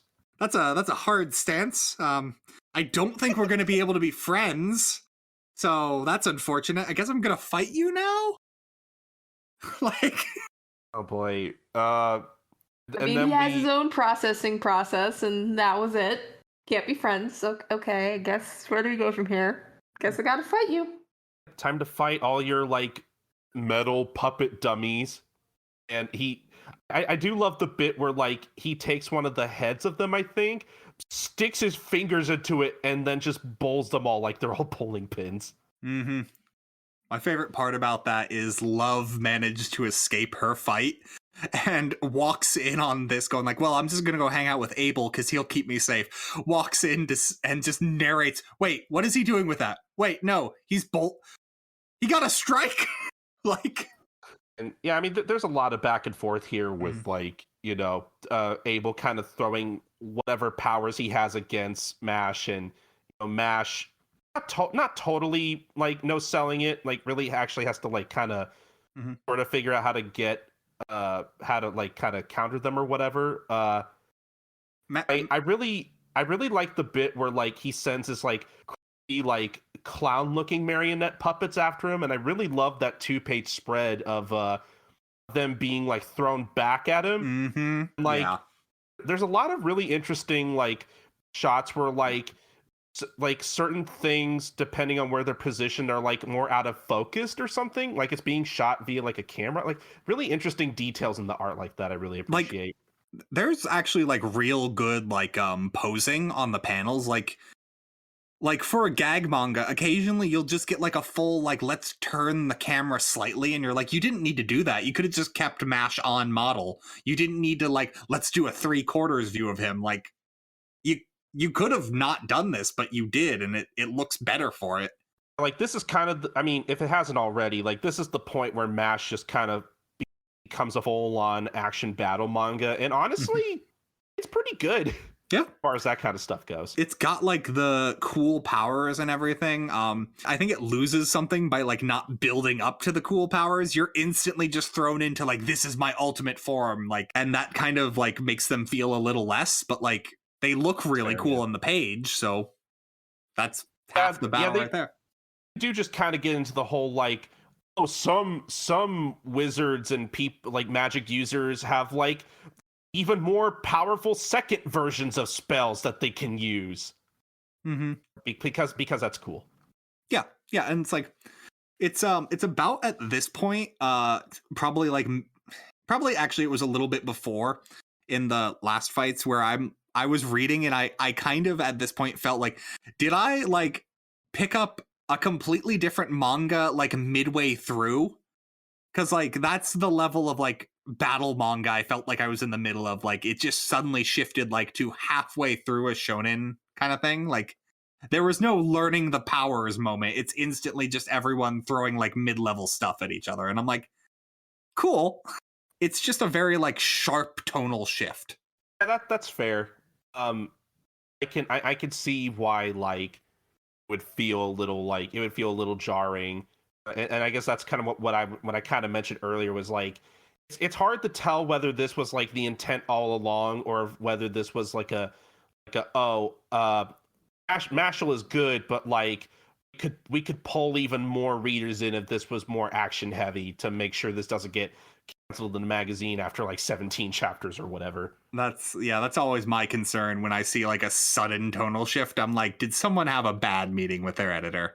Like, you hate to see it too, and it's just like, well, okay, let's see where this goes. Like, obviously a bunch of manga go through that same process and are better for it, so I'm not like saying the act in itself is like a disparaging thing. It is noticeable when it happens sometimes. I don't know if we have to go through like every single like beat of this fight, but like there are some really good moments here. Like I think Abel tries to control Mash with his strings or whatever, and then Mash, basically resists the power of his strings by like basically coming in closer and closer, and like the more he like pulls on his strings, like the more fingers that like Mash breaks, and in ways that fingers should not bend. Yep. And then gets to the point where he just like knees him in the face in like this great 2-page spread. Mm-hmm. Like the page is dedicated to like Mash's like punches and impacts are always. And then like we get the next bit of the fight, which is really good, where Abel does this like 3 times in this fight. It was like, well, good thing I've got an even better spell that completely negates the meaning of my first spell. My puppet magic is weird. Where he's like, my next spell just turns you into a puppet. There was no reason to fight you. You're now a puppet. And Mash is a puppet. And he walks up to Abel, and Abel is going to take the coin from him, but Mash gives up the cream puff because that's what was in his pocket, and he's just like, why would I want a cream puff? And like as an instinctive reflex, Mash like, wait, no, you can't have my cream puff, takes it back. That snaps him out of being a puppet, and we get a great internal monologue of Abel just going like, ah yes, that must be the body's natural response. He must have loved that cream puff so much to instinctively I'm explaining this with science. This still doesn't make sense. They literally do like they do the shonen thing of like using like pseudoscience to like explain this stupid thing that just happened, all for like the gag that like Mash instinctively went for the cream puff because he likes cream puffs. And then we get the Abel summons a demon made out of baby heads. Nothing to see here. It's definitely something to see because Mash fights it, and considering the other 3 stages of this fight were like very impactful, Mash has absolutely no problem with the giant demon baby head. Why would you? I see a demon baby head, I just want to smash it. I think it's around this point where like Abel says something about like rabbits or something. I forget exactly what he says. And then Mash just throws it back at him like, hey, looks like you're sweating there, rabbit. Whatever. Like I really love the way that like the villains that like Mash fights go on like this whole like metaphorical like soliloquy or whatever, and I love how Mash just like throws that stuff back at him, which is really great. Yeah. And this fight ends with Mash suplexing him. Like he just grabs. I mean, how else can you end the fight, honestly? Yeah, like, oh man. My favorite part about Mash suplexing people is it's not like it even knocks them unconscious. Like, Abel's still relatively well off at the next chapter. He even just explains his whole backstory of like, my mother was a gentle soul. She would help the poors every day. Then one day, one of the poors killed her. I hate the poors now. I hate them so much. And I'm like, cool, Abel. And that's why I want to cause genocide. Like that's a backstory, I suppose. Everyone's very forgiving of it for I love how Mash like rationally says like, oh, there are bad people like everywhere. You know that, right? And then he tries to do the thing where it's like, well, they're all like at the bottom, like where they should be. And I don't know. Like I do like how rational Mash is. The point where like these debates that they try to have, like they try to make it sound so deep, and Mash just comes in there like, oh, it's really not that deep, dude. Yeah, and then like he's just like, well, I mean, I guess you did want to genocide because you felt bad about your mom dying, so I guess you're not a bad person. I'm like, Mash, step that back a few steps, but okay. And conveniently that works because Abel's just like, well, I have been beaten. Mash, you are truly a genius. I am going to... He does the Latin for like mass incarceration libertarium or something. And all the people are like let go. And Lemon was one of those people. So she and Finn and Mash have my favorite 2 panels, which are them just celebrating. And then coins start raining down and they're like, coins, coins, coins. Oh man, it's just so dumb. I do always love like the little like celebratory panels at the end of like each arc where they just do like a stupid thing. whatever. Those kinds of moments are pretty good. This arc literally just ends with them dancing. Hero, hero, hero. Husband, husband, husband. Hashtag squad goals. Yep. Then like Doc comes out of nowhere with his face caved in, and like I don't remember like if we saw that happen or how that happens. He sacrificed himself for Finn. He got hit in the face by that like big stone tiger. Okay. They just don't reference it still then, and then he literally just joins them dancing. Like with his face still caved in. Yeah, like it's they literally don't care, and I love it.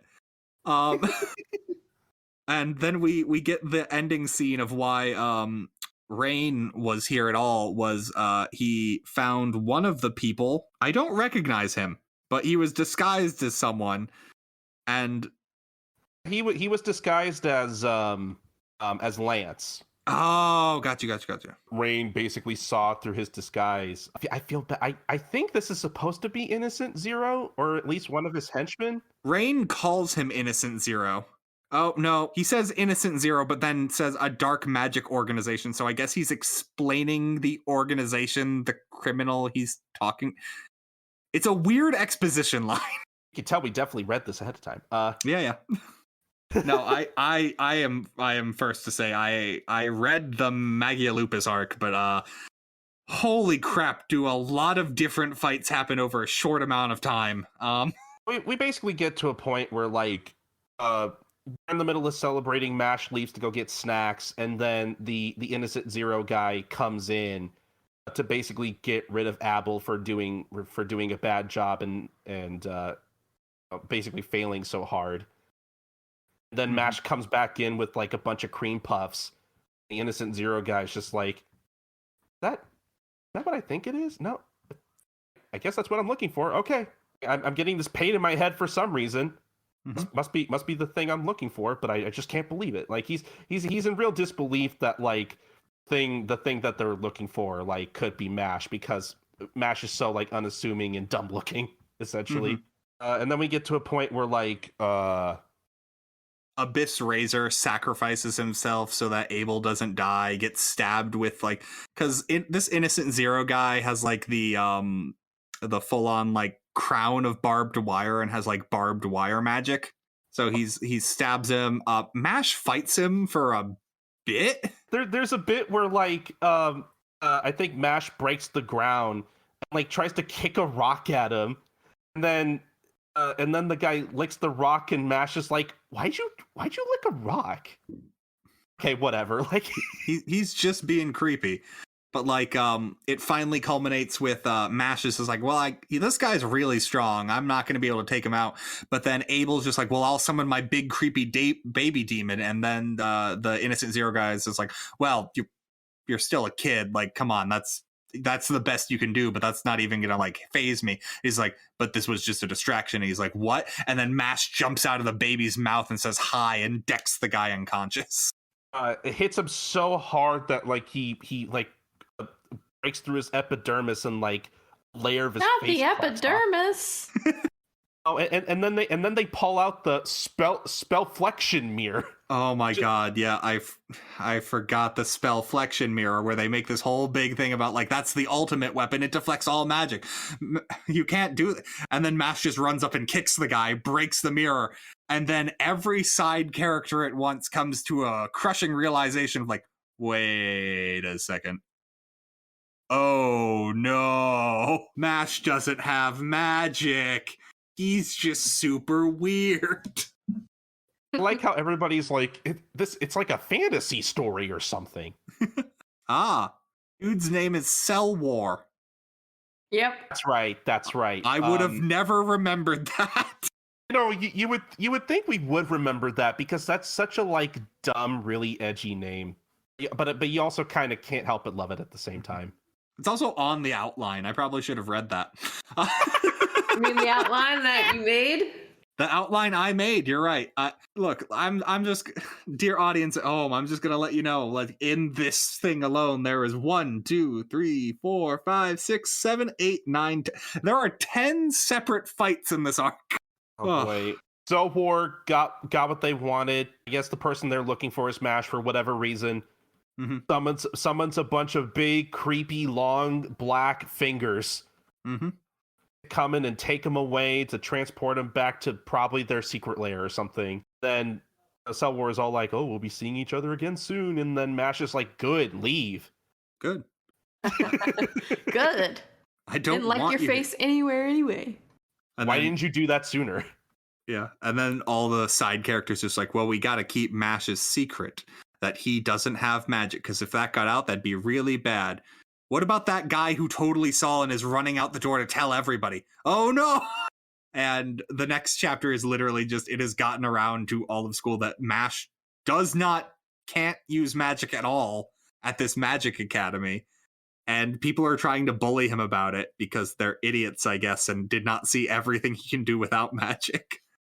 Well, it's also the implication that being associated with a non-magic user is also sketchy. Yep. Up until they crash the Celebration Tea Party, where Abel, Abyss Razor, and Lance are all, like, participating. They are definitely participating. That is definitely a thing they are doing. The guy who wanted genocide on all non-magic users is just an ally now. It's fine. Excuse me, he's realized he doesn't want to genocide anymore because he got punched Super hard. In all fairness, he never said he didn't want the genocide to stop, really. Mash just forgave him. So Apple never went like, "Oh, guess I don't want that genocide after all." Yeah, no, Mash kind of just accepted, well, I guess if you're gonna do it for your mom. Like, it's okay. You just wanted to kill an entire minority of people because you love your mom. Like, look, I'm a mama's boy too. I get it. jeez. Just saying, why don't you go after the guy who killed your mom? I'm gonna be honest, I'm pretty sure he did immediately. Yeah, there you go. That one douchebag got what was coming to him. It's not enough. But no, he's representative of all poor non-magic people. Look, if the poor people didn't want to be poor, they'd just have more money. I don't know what. Oh man. But yeah, that brings us to the end of our reading, where they're having their nice little tea party, and the people who want to bully Mash are just like, oh well, nope, this is literally all the strongest magic users at the school are all here. So, and there were cream puffs. There were cream puffs. The end. But yeah, we come to the end of our reading. So we've got discussion topics we normally like to go through. We've got some pretty standard ones for a shonen, or battle shonen particularly, which Mashle does become. So Colton, you're the guest. Let's start with you. Who's your favorite character? I mean, it has to be Mash. Like, normally when I'm asked this kind of question, I don't like just picking the main character because I feel like that's always an easy choice, you know. But like, I feel like Mash is my favorite character because like he not just because he's the main character, but like he stands out, and I think he's the one who has like the funniest reactions to like everything that's going on around him. Like he pretty like 90% of the time he just no sells literally this entire manga. Like that's the reason for his existence.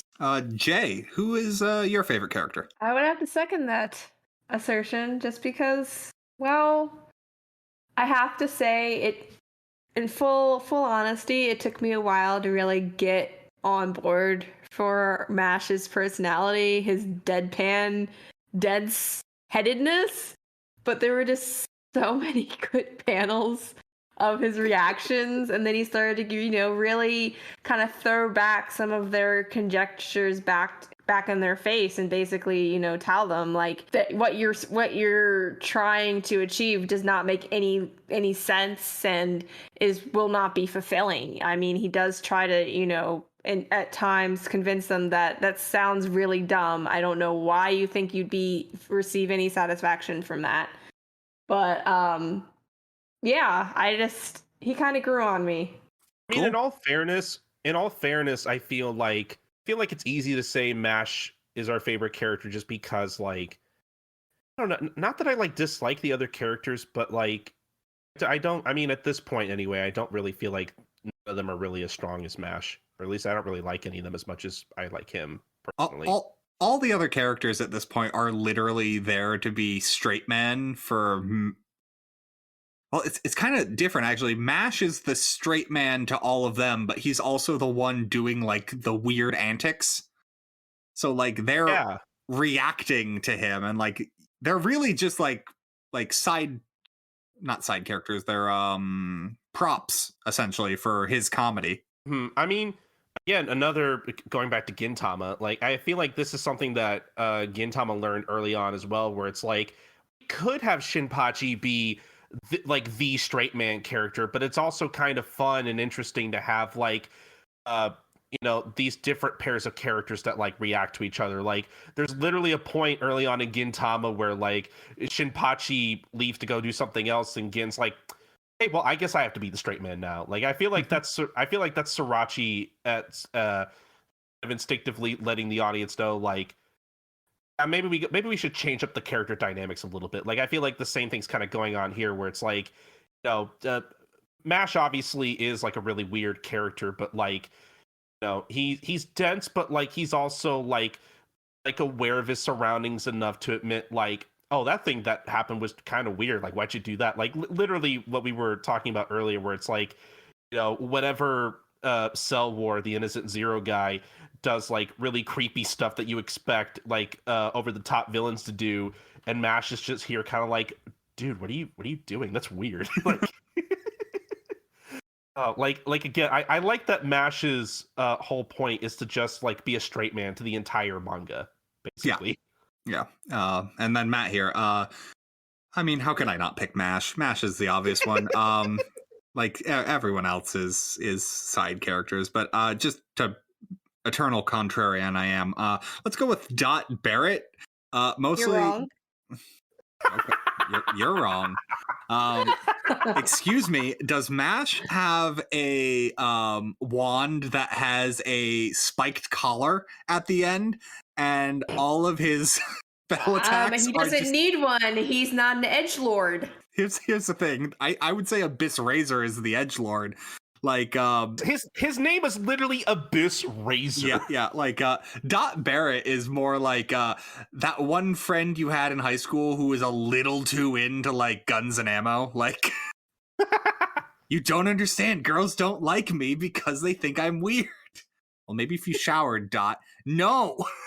But like I don't know. I like his fights. I like the fact that he just has explosion magic, and I love his catchphrase of like die a certain number of times. I think it's fun.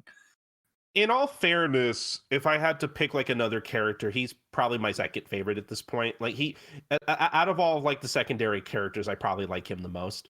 Cool. Let's go around in a different order. Jay, what was your favorite fight? Favorite fight? I actually don't really have an absolute favorite, but I guess if I had to pick one, it's not really fight, but I have to say, the one with the vice headmaster, where he starts burying him. Just the audacity. I was like, no, I'm just going to bury you. It's not really a fight so much as it is just almost a murder. Yes. Yeah, it was just the audacity of it. I'll take it. Cool. Let's see, if I had to go with one, I think I already mentioned like in the discussion, I actually really like the Dot Barrett fight with the girl who I could not find the name for, but the pigtail girl, or no, not Love, because she's named whoever was helping Silva. Okay. With well, he doesn't fight her, but like that whole thing with Silva is actually a really good like moment with him where they're like trading blows. I thought that was a good mix of like cool action and the comedy. So I would say that's probably my favorite. And finally, Colton, what was your favorite fight? Man, that's tough actually, because if I thought about all the fights, I guess in terms of like just a straight up fight, I think my favorite fight has to be the final fight between between Mash and Abel, because again, I mean, I'm a sucker for the big final fights, but also like I don't think we went over literally every single beat of the fight, but like I think that one has a lot of my favorite beats. Like I think it's a good combination of like, again, like, oh, this is a fight that Mash kind of like has to figure out a way to like to win almost. Like it kind of requires a little bit of strategy, but like I think there are a lot of like a lot of good gags in that fight too. Like I think one of them, because we didn't mention it, but like there was a point where Mash, or I guess Abel, tries to do the thing where it's like, oh, I have puppet magic, so I'm going to make you fight against your friend or whatever, because he tries to make him fight against Finn. And Mash basically at one point counteracts that with, oh, well, you want my coin? Fine, here. And then he like flicks it as hard as he can to cut the strings and have the coin basically like boomerang back to him, and he's basically just like, I guess the coin likes me. So I like how much the fight kind of escalates more and more and more. And yeah, I just thought it was like a good final fight for the arc. Also, and I also thought the fight between him and Cell War was like a good not really cool down fight. It was like a small little taste of like here's a little bit of like what's to come from this like big criminal organization that we're now gonna have to fight or whatever. And finally, Jay, would you continue reading Mashle? I'd love to. Ooh, okay. Short and sweet. Here's a good question. Would you read it outside of the podcast? You want my honest opinion? Yeah, go ahead. I can take it. It's not that I'm a huge fan of shonen, but it's not really something I would have picked up on my own, as I prefaced earlier. And quite honestly, it was kind of because it was kind of like Hogwarts meets shonen, the whole genre kind of like and I understand it's supposed to be like a gag manga. It was just, I don't know. I don't think I would, honestly. There has to be a little bit more than just, fighting arcs. There has to be like some plot, and not to say that there isn't plot and obviously character development, but those kind of are more readily available, I guess, in other series. Also, the art style didn't really pull me in, but that's something I am notoriously particular about. If it doesn't have good art, sometimes I just can't read it. So I came into this episode going like, no, I would not read more Mashle. But like, I don't know. This happens to me a lot as I'm talking about something in retrospect. I'm like, no, that was really cool when that happened. Like, the physical act of reading it was just like me confused and being like, who is this character again? And like, do I really care about their story? Which, there's a lot of characters I flat out don't care about in Mashle, and they got like solid fights by themselves. Like Lance is cool, but like I know nothing about him. And also, was he a clone the entire arc there? I don't know. I think they mentioned at one point, because they were like, oh, hey, where were you? And I think he was off like because I think there were other like Innocent Zero people in the school, and I think he offhandedly mentions that like he had to fight some of them. They like ran into him or something. Interesting. Yeah, so I don't think he was a clone the whole time, but at some point, Cell War decided like, oh, I'm going to disguise myself as one of the students. I think. Yeah, but like I don't know. I came into this going like, no, I wouldn't read more Mashle. It kind of skipped ahead, but like I don't know. I'm kind of intrigued to see where it goes from now. I wouldn't say I'd put this on like I definitely need to like check it every time it updates and like rush to get up to date with it, but like I would definitely like do another arc of it, because you wouldn't you wouldn't read it week to week. No, I don't think I could read this week to week. It's, well, when it's the gag manga part, sure, because that's like a solid week of something happening, but like I would have to wait for like the entire Abel fight to be out at once, or I don't know. I don't think I could do. That being said, I'm also more of a person, I like to wait for arcs to finish and then just marathon it, which kind of why we do the show this way. That's totally fair. don't have to bother asking me if I would continue because I'm mostly up to date. I think I'm like a few chapters behind, but like I'm kind of the same way. Like, look, just a small tangent here, but I have learned ever since like this started up the Shonen Jump app, that it is mentally impossible for me to keep up with 20 plus series every week. Yeah. So there are just some series that like, like there are some series that like I legitimately really enjoy, but like just kind of fall to the wayside because like, well, no, I just happen to stay more caught up with certain series than others, just by sheer like priority or whatever. And with Mashle, it's like, I don't think I technically read this part week to week because Mashle was definitely one of those things where it's like I picked it up and I was like, okay, this is kind of okay. It like has some funny parts. I keep up with it. But it wasn't until like I think this arc was finished that like I just kind of like binged through it basically. I just kind of got to a point where I was like, oh, this is turning into something else now. Like now I'm kind of hooked. Like as much as we talked about the whole like, it's again going back to Gintama because I'm physically incapable of not talking about Gintama. I'm sorry, guys. Like it's like Gin said in that one chapter of Gintama where he fights Zenzo, I think, over the jump. He's at literally one point he's like, yes, every jump manga turns into a battle manga, and that's kind of the case with this a little bit. I mean, like as much as I like MASH, like I don't think I would be as into this if it were just straight comedy all the time. Like I do think something like this at some point would have required a bit more stakes for me to like feel invested. Like if this were like an actual gag manga that was just kind of like a one and done thing, I don't think I would like it as much. But because it is like sort of a Harry Potter spoof, and again, like the whole reason I like this comic is because like, part of the joy I get out of it is it's not really the shonen stuff because I feel like without the angle of MASH kind of like no selling the entire comic, I don't think it would be as entertaining.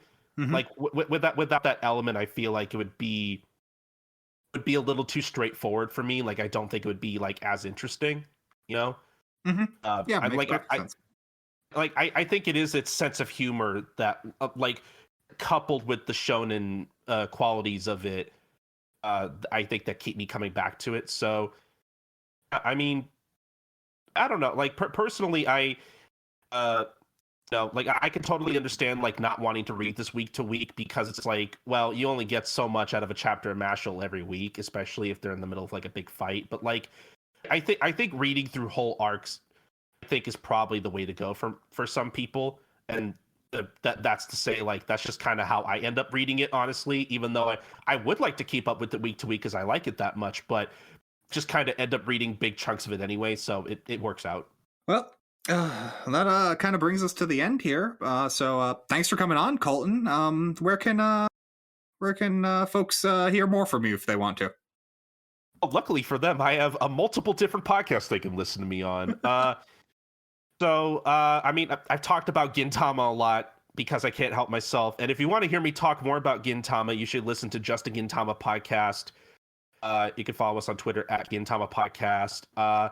If you want to hear me talk more about just manga in general, I co-host my own manga podcast called Manga Mavericks. That's hosted over at allcomic.com. You can also follow us on Twitter at manga_Mavericks. Basically, we try to cover as much news as possible, like new series, new licenses, whatever's going on in the industry, as well as like whatever we're reading at the moment. I think I mentioned at some point in this episode that we did an entire Yu-Gi-Oh episode. Like we will cover entire series in one episode if we can because we're insane like that. But I guess I'm not going to list over like all my different podcasts. Basically, if you want to listen to my other podcast, you can go to my personal blog at coltoncorner.wordpress.com. I have a page dedicated with links to basically whatever I'm doing at the moment, including past projects and other guest spots and other podcasts, which when this is out, I should definitely add a link to this episode of the OverMangaCast so people can listen to it. But again, coltoncorner.wordpress.com is where you can find all my other podcasts. And in general, you can follow me on Twitter at SniperKing323 if you feel like following me. that's really about it for my stuff. Cool. And yeah, thanks Awesome. again. Thanks again for coming on. And if you want to follow more of us, we are at OverMangaCast on Twitter, Facebook, Instagram. We're OverMangaCast on YouTube. The episodes go live there 2 days later if you want to comment on individual things. And as always, if you want to yell at our bad opinions or just review the episode, drop us a review on iTunes or really any place you want to. We love hearing feedback. Also, if you have like a series you'd like us to read, reach out. Occasionally we listen to people when they say to do that, and then we read Gintama. Yes. That definitely was not my suggestion. Nope, no way. Wait, Colton, you like Gintama? I would have never known. I know the cat's out of the bag. The secret's out. I bet you never would have guessed. As always, we'll draw this episode to a close, and on the reading list for next week, we have Dandadan, chapters 1 through 17. It should be a wild ride. Ooh, I should catch up on that so I can listen. Yeah, there you go. Well, read chapters 1 through 17 by next week, and then you'll be all good. Mm-hmm. Yeah, well, we'll also have a special guest for that one. Good night, everybody. Good night. Yeah.